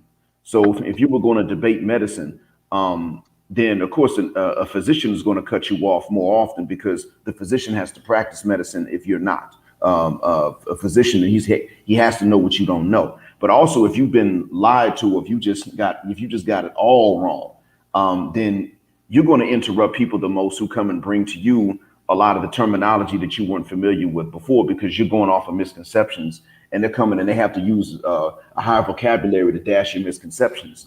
And so that's one of the things. It's not just that people have different opinions, but there's also a very a predictable pattern of behavior. That is, the people who know the most and the ones who know the least about something are going to be the ones who interrupt the most. And in this space, that happens a lot too. People will hear someone that has dealt more with the subject than they have, and then they're going to turn around. But they got the misconceptions, but they're dealing with an expert. The two are going to interrupt each other the most, more than anybody else, because if you're in the middle, somewhere in between, then you know something about history, but you also know that some of what you knew was misconceptions and wasn't really true. So you're actually going to let someone dispel the misconceptions, but that's if you're in the middle of it. But when you're on the two extremes, yeah, you're going to do it. And that's in this red pill space, that's going to happen a lot because we got guys that either are really, really familiar with this and they've set up and they've watched the behaviors over decades. They're not making this stuff up. They see the hypergamy running wild. They see the double standards, the double racial standards, the double gender standards. They see it all. So they're not making it up. And they may have just not gotten a vocabulary to explain it, but they can see it in front of them and they know what's going on. Then you got others who they're still under that matriarchal mandingo mindset. I mean, they were raised by mama and mama was more concerned about her being able to play games on the next man than she was about her own son knowing what games women have an interest in playing at his expense if they can do it. So he's going to interrupt you when you're telling him what's going on. And you know the deal. So you're going to interrupt him and say, see, I've already heard that before. I was told the same thing growing up. It's not true. I'm past that point. I don't need to look back. You need to look forward. And I'm trying to hold it up for you. And once people start interrupting each other all the time, that's going to degenerate. And that's all I needed to say. Thanks for your patience, guys. Thanks Peace a out, million. brother. Thank you. You know, like typically, like in the academy, man, how it goes is, you know, you present for 30 minutes, in some instances 15 minutes. And I mean, you got to condense a lot of shit in 15 minutes. And you know, if you want to make an argument that's, you know, impressive enough to be, substantive, so you can, you know, be deemed as somebody proficient in your field of study. But typically you read for 15, 30, maybe to an hour or 45 minutes to an hour. And then after that, somebody responds for like 5 minutes if it's 15 minutes or 30 minutes if it's an hour or something like that. They respond. Okay. And then you go through a Q&A session like how we're doing now. You know, it's just that's how it goes. So you can't just interrupt somebody in the course of the conversation. You know, they got to be able to get what it is that they have going on in their minds out. They have to get it out. Okay. Then you can respond and ask a question of clarification. And some shit gets contentious in the academy, though. I'm not gonna lie. And part of the reason why is, you know, look, people have a lot of time and energy invested into their ideals. Yeah. And for you to come along and say that's wrong means that all of that time, that energy, and that effort that was invested is a waste. You know, so and some people are arrogant as hell. They just, you know, they believe that they're right, and they goddamn the world if you don't believe I'm right, and they get used to people also, you know, puffing them up to feel like they're right all the time and that they got it all figured out. But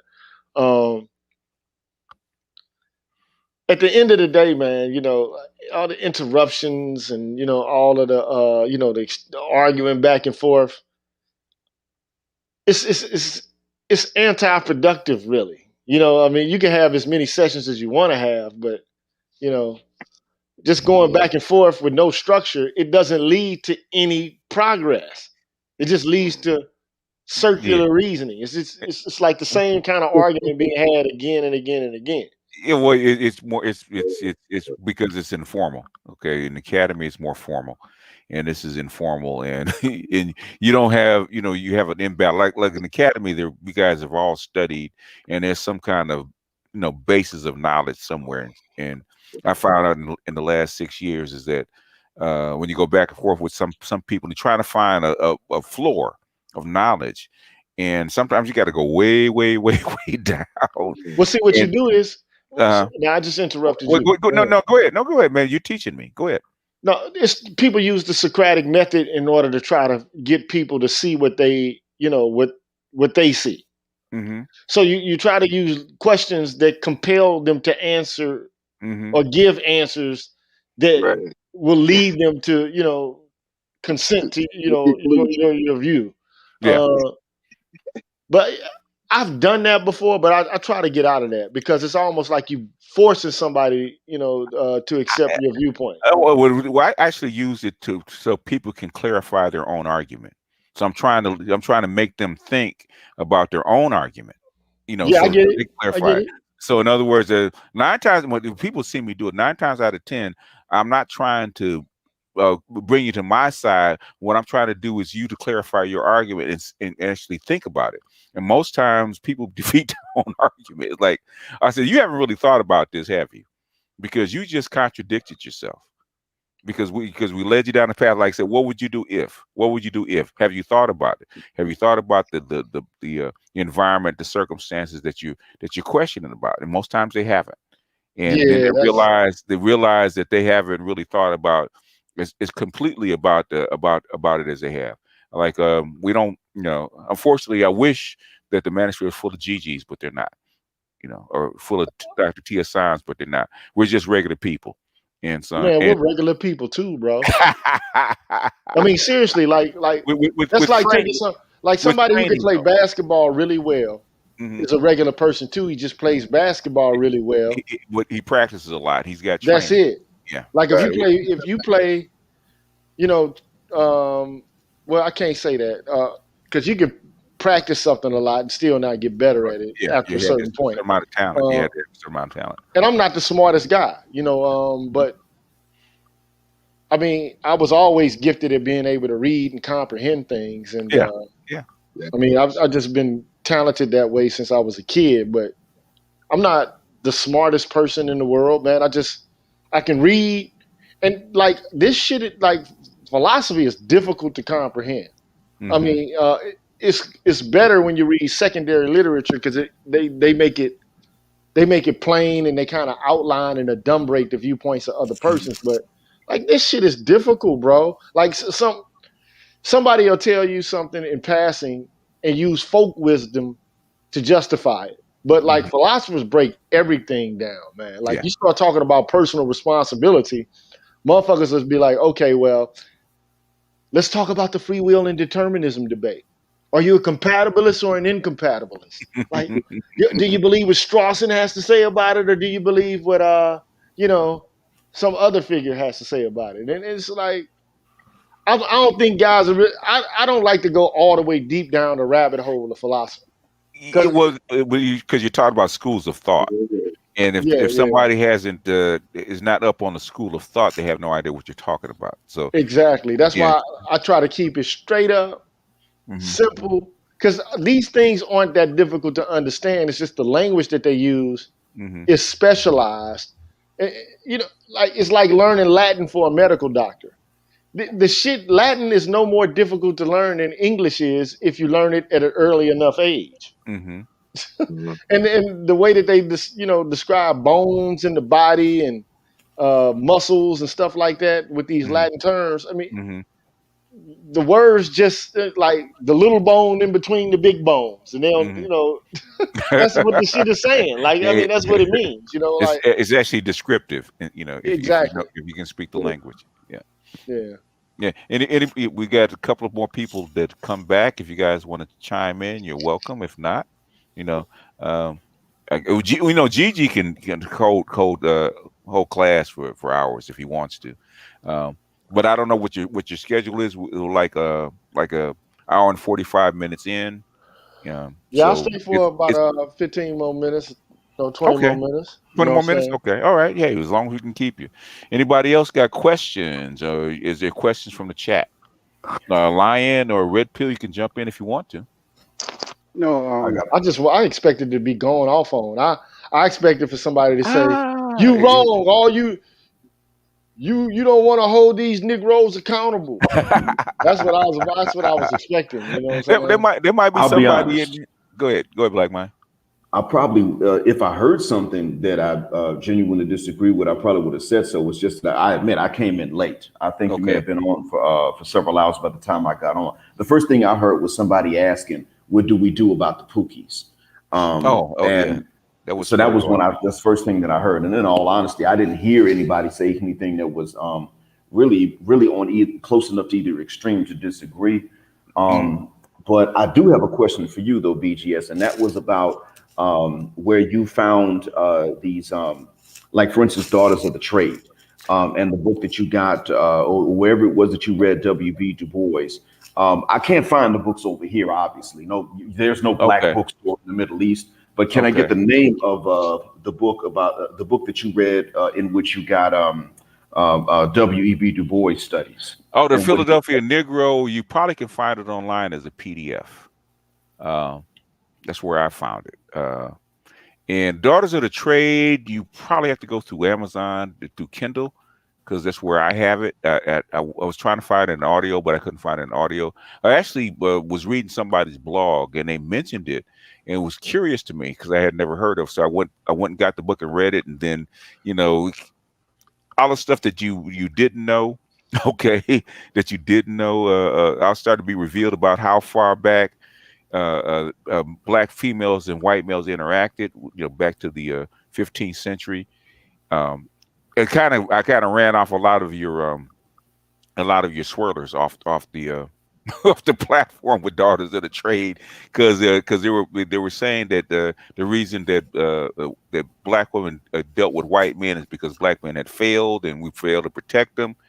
And Daughters of the Trade taught me two things. One, that white folks just run up on a continent and snatch people off the continent. Okay, the trade. If they blame the Arabs for doing the same thing, but the thing is that the trade, which still goes on today, because you actually go look at it in Nigeria and parts of West Africa, there's still indentured servitude on the continent. It still is. It's still there, and basically these people were actually traded for. It was actually a business transaction.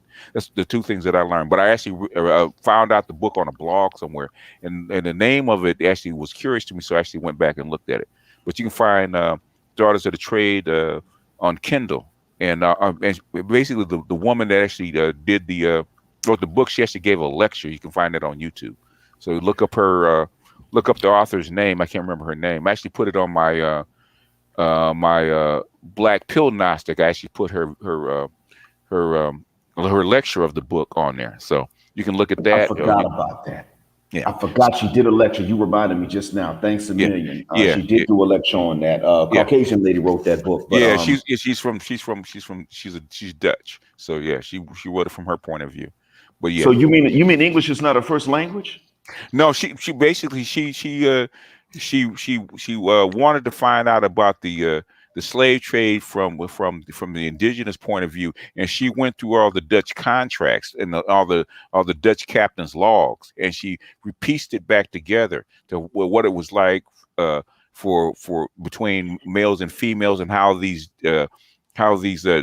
Dutch businessmen, for lack of a better term, actually did business with trading for human flesh, but they had to marry into the kin network to get access to it. So it's a long process, but yeah, you can find it on Kindle. You could actually see her she actually explains the premise in her video quite well. And then like the Philadelphia Negro was actually a student's explanation of it. About it was actually curious about how black women married black guys, and if they couldn't find a job in Philadelphia, they actually put them out. You know, which we still see today. Okay, because the women could get jobs and the men couldn't, and that got me curious about how black folks lived in the late 19th century. You know, and when W.E.B. Du Bois was actually recording all this, and then that led me to Frazier and a few other things. But yes, it's almost like a rabbit hole.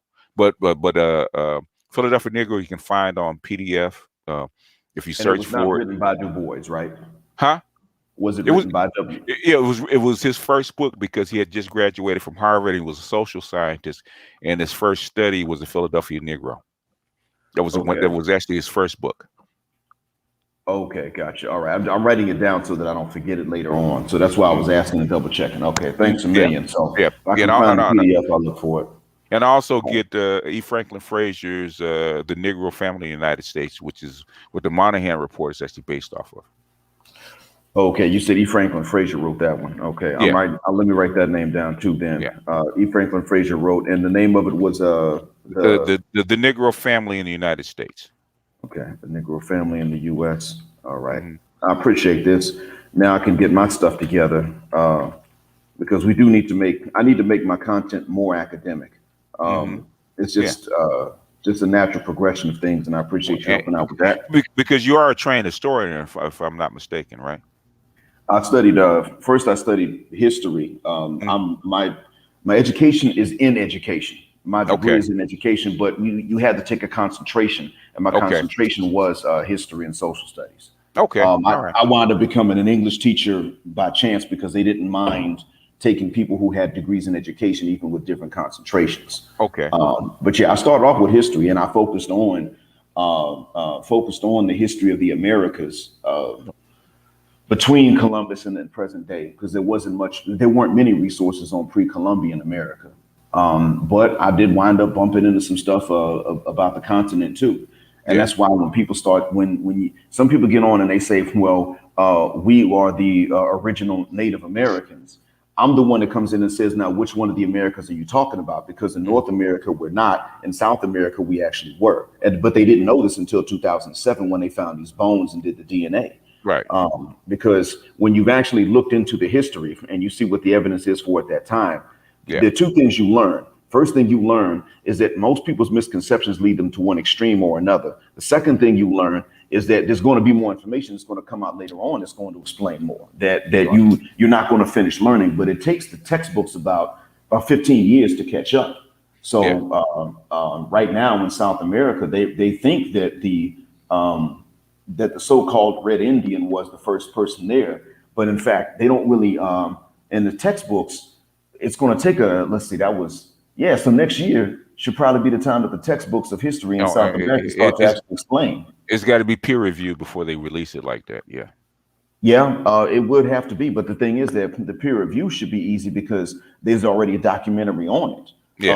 That they found the bones. They could even tell you exactly how Black the people were. They were the ones that first settled South America. Yeah. They were the actual missing link in between the first African migrants out the continent and the ones their descendants who later became the Black Australians, the first Australians. Okay. They could tell from DNA that one came from the other, but they actually found the DNA of the individuals that were in between those two in South America. And this is about 50,000 years ago that they first got into South America, but that's not the Caribbean or North America. So then you got to say, well, which Americas are you talking about? That the so-called Red Indian was the first one. That's what history does for you. It dispels a lot of stuff.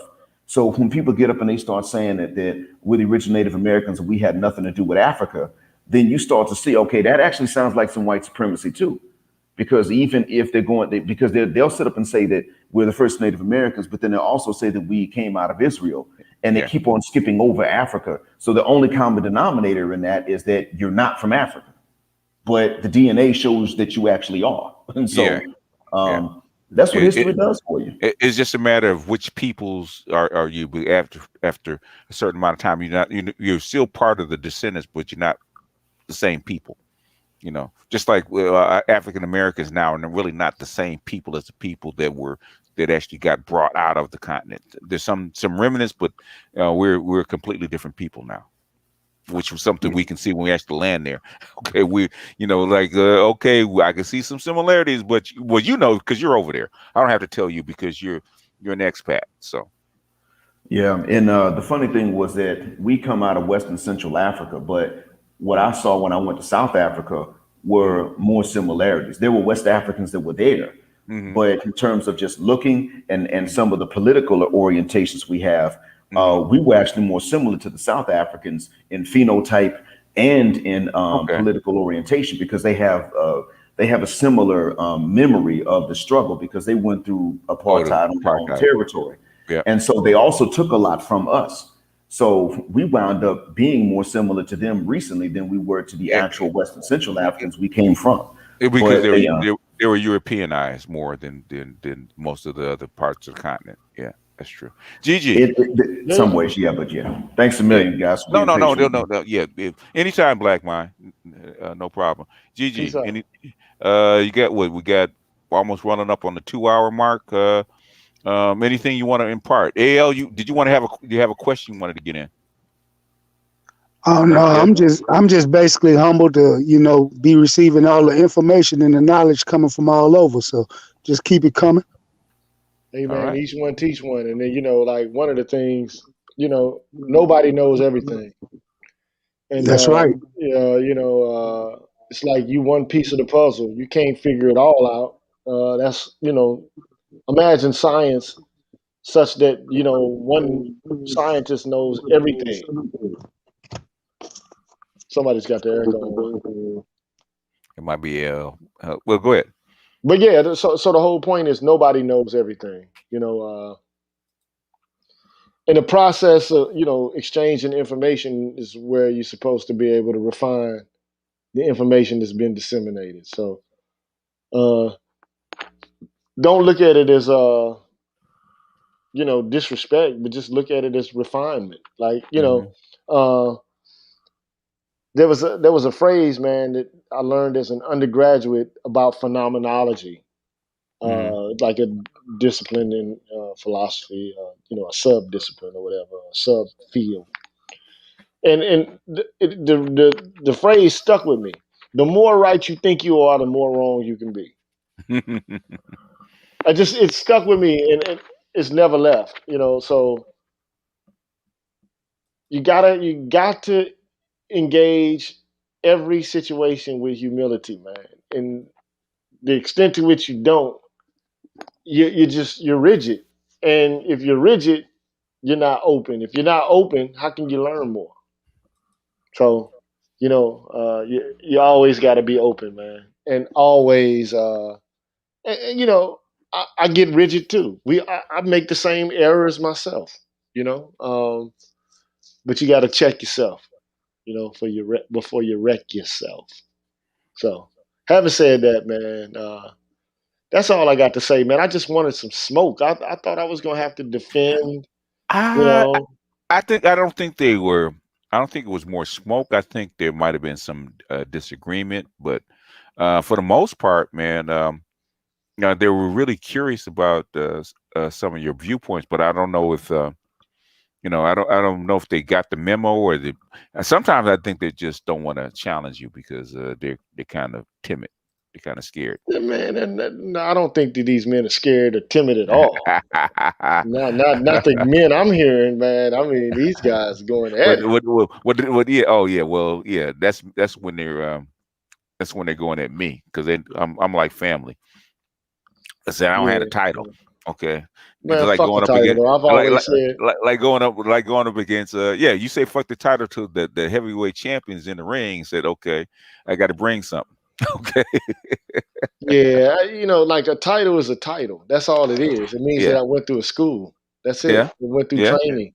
That's it. I mean, Green Gorilla, you family. Keep talking that shit, bro. Keep talking that shit. We love you, bro. there you go, man. That's what I want to hear, man. Because at the end of the day, man, we all human beings, man. And all this whole deification and Hmm. classification. All I will say is don't let a lot of people think that they know what people who have PhDs are supposed to be like how we're supposed to act and Hmm. compose ourselves. Like that old Cornell West shit, that's old, man. Like that's What do you think about that? What do you think about that, about him not getting tenure and because I don't know you guys might know the background around it. What do you think about that? Because they made a big thing out of it. so. I mean, you got a whole bunch of different camps, man, with different opinions. But like some people who are diehard academicians, their argument is okay. So when's the last time he published something? Hmm.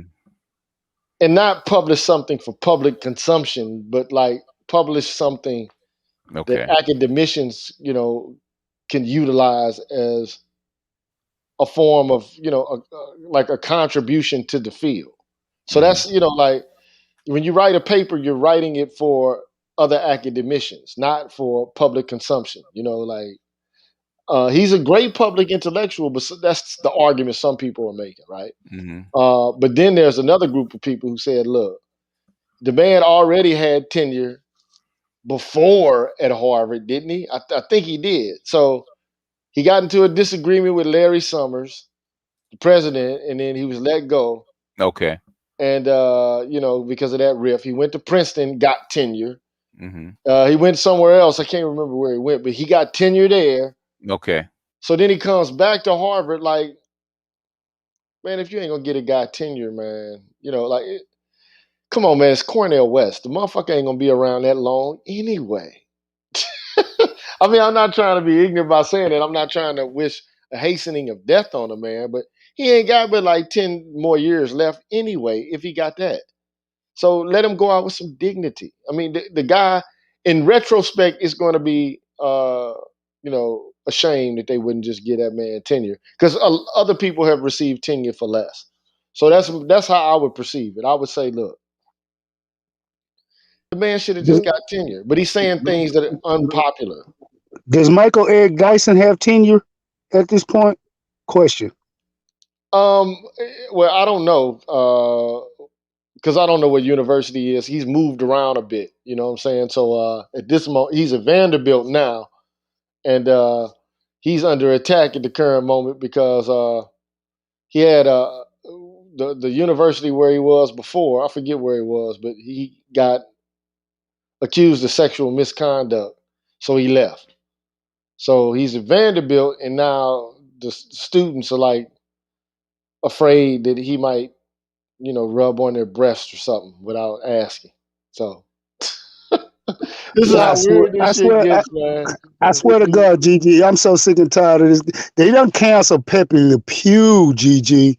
How the hell you go cancel Pepe Le Pew? All this This is retroactive, ridiculous. well, it's erasure. It's like, this Orwellian, man. It's Orwellian. I mean, they're going back to the past and erasing that which they disagree with. But I mean, we've done this along the lines of the dimensions of race as well. I'm just saying, it's you. If you accept it in one domain, you got to accept it in the other. Like if you go back and say, okay, all the jigaboo movies, the minstrel shows, the blackface, you want to erase that? Okay, well, we're gonna erase this too. This is just as offensive. So that's what they're doing. I just think it's gotten too out of hand though. That's my viewpoint. Man, I'm going to look up and they go erase Mr. Snuffleupagus and I'm going to lose my mind. Man, they ain't gonna erase Mr. Snuffleupagus. They ain't gonna do that. But I mean, Man, you know they going to take Snuffy out. Snuffy over there walking around like he on everything known to man. Hi, bird. Yeah, man, I know. Who was the comedian that came up with that? Where the hell BGS go, man? He just left. He ain't went nowhere, trust me. He just twiddling his thumbs, probably doing something, but he ain't went nowhere. But man, it's been an honor and a pleasure, a true honor and pleasure. And I've been peeping at your info and listening to you, man. And I'm just trying to be around like-minded individuals. I don't care where your ranking is. If you're about knowledge, I'm on that team. I'm trying to gain knowledge every day. For sure, man. Hey, thank you, bro. I appreciate it, man. No problem. From a working man to the PhD, we love you, bro.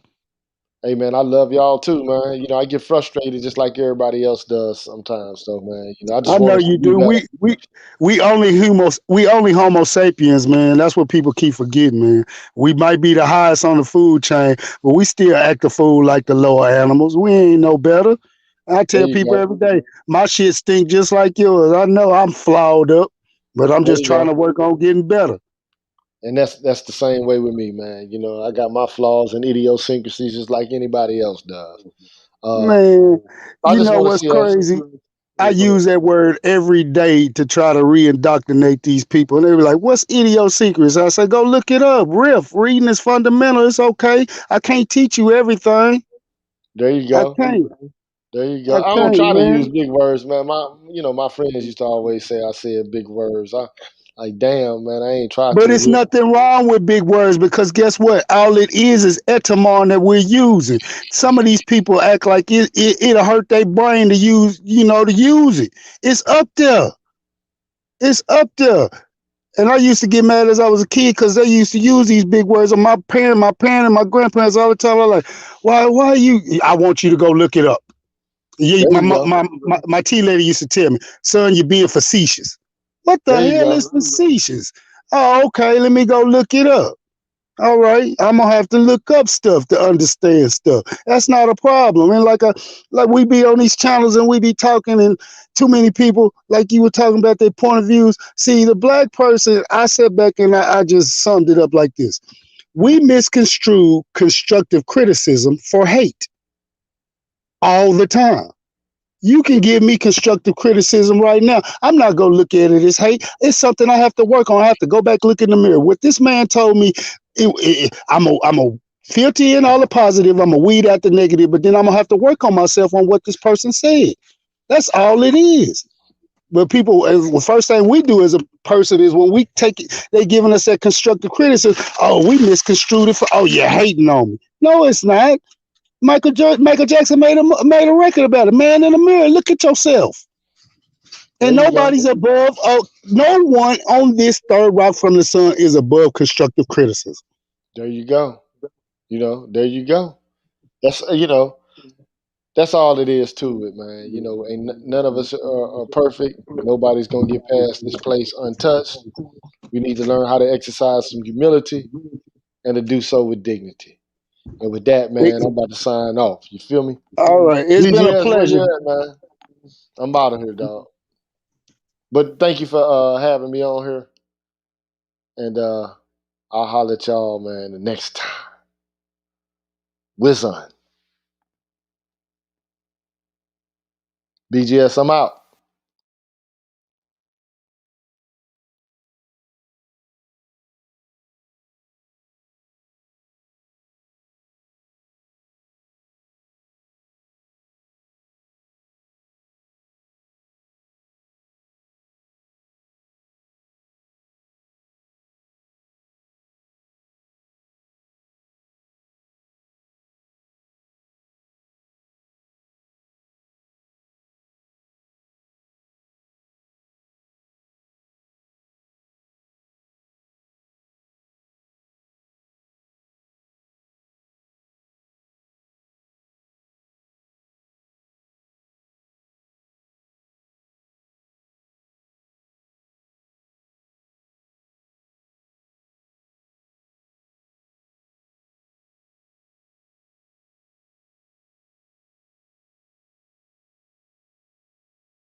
All right, folks. I lost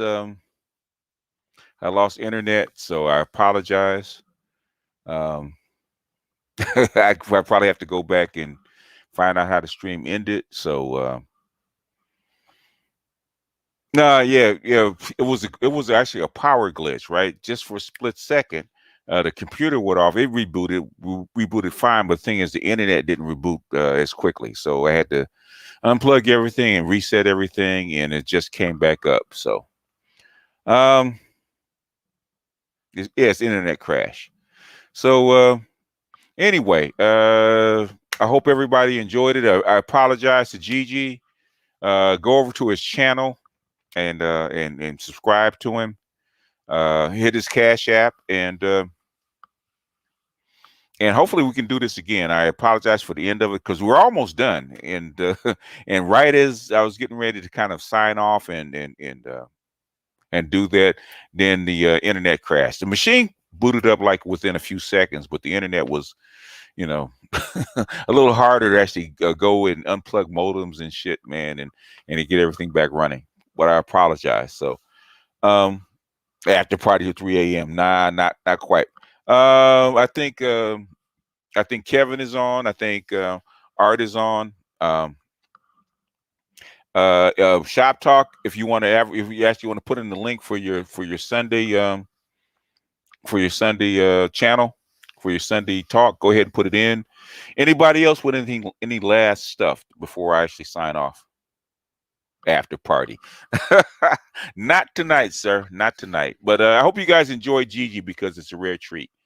And like I said, to Gigi, I apologize for the crash. But y'all hit me up. Anything else before I go?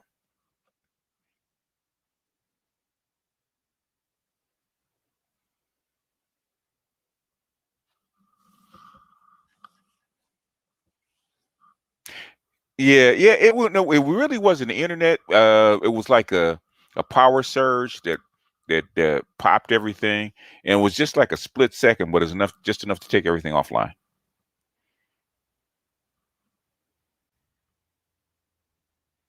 But if there's nothing else, I'm gonna jump off of here, and I'll see you guys later. All right, peace.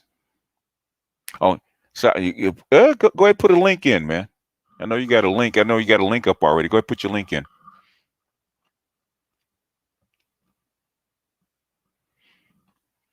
Anybody else with a wrench want to put a link in? Go ahead. It's time to do it.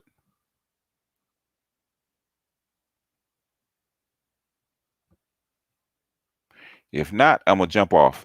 So I'm headed over to Arts. Let me go ahead and tell you where I'm getting ready to go, so you guys can meet me over there.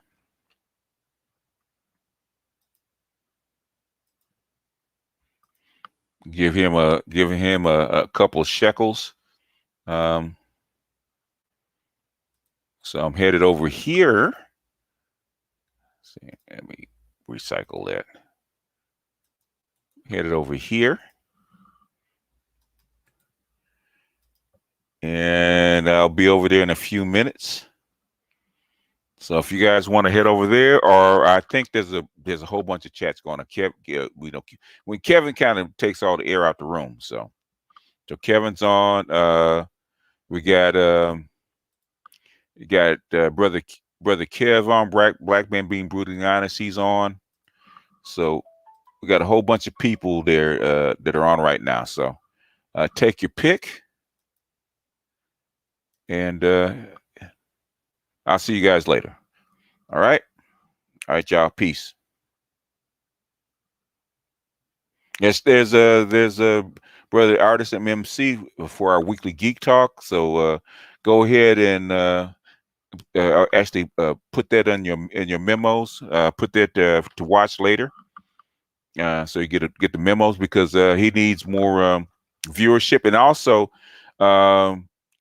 we don't have enough Black-owned comic book shops, and he's trying to buy his shop so we can actually get more Black geek culture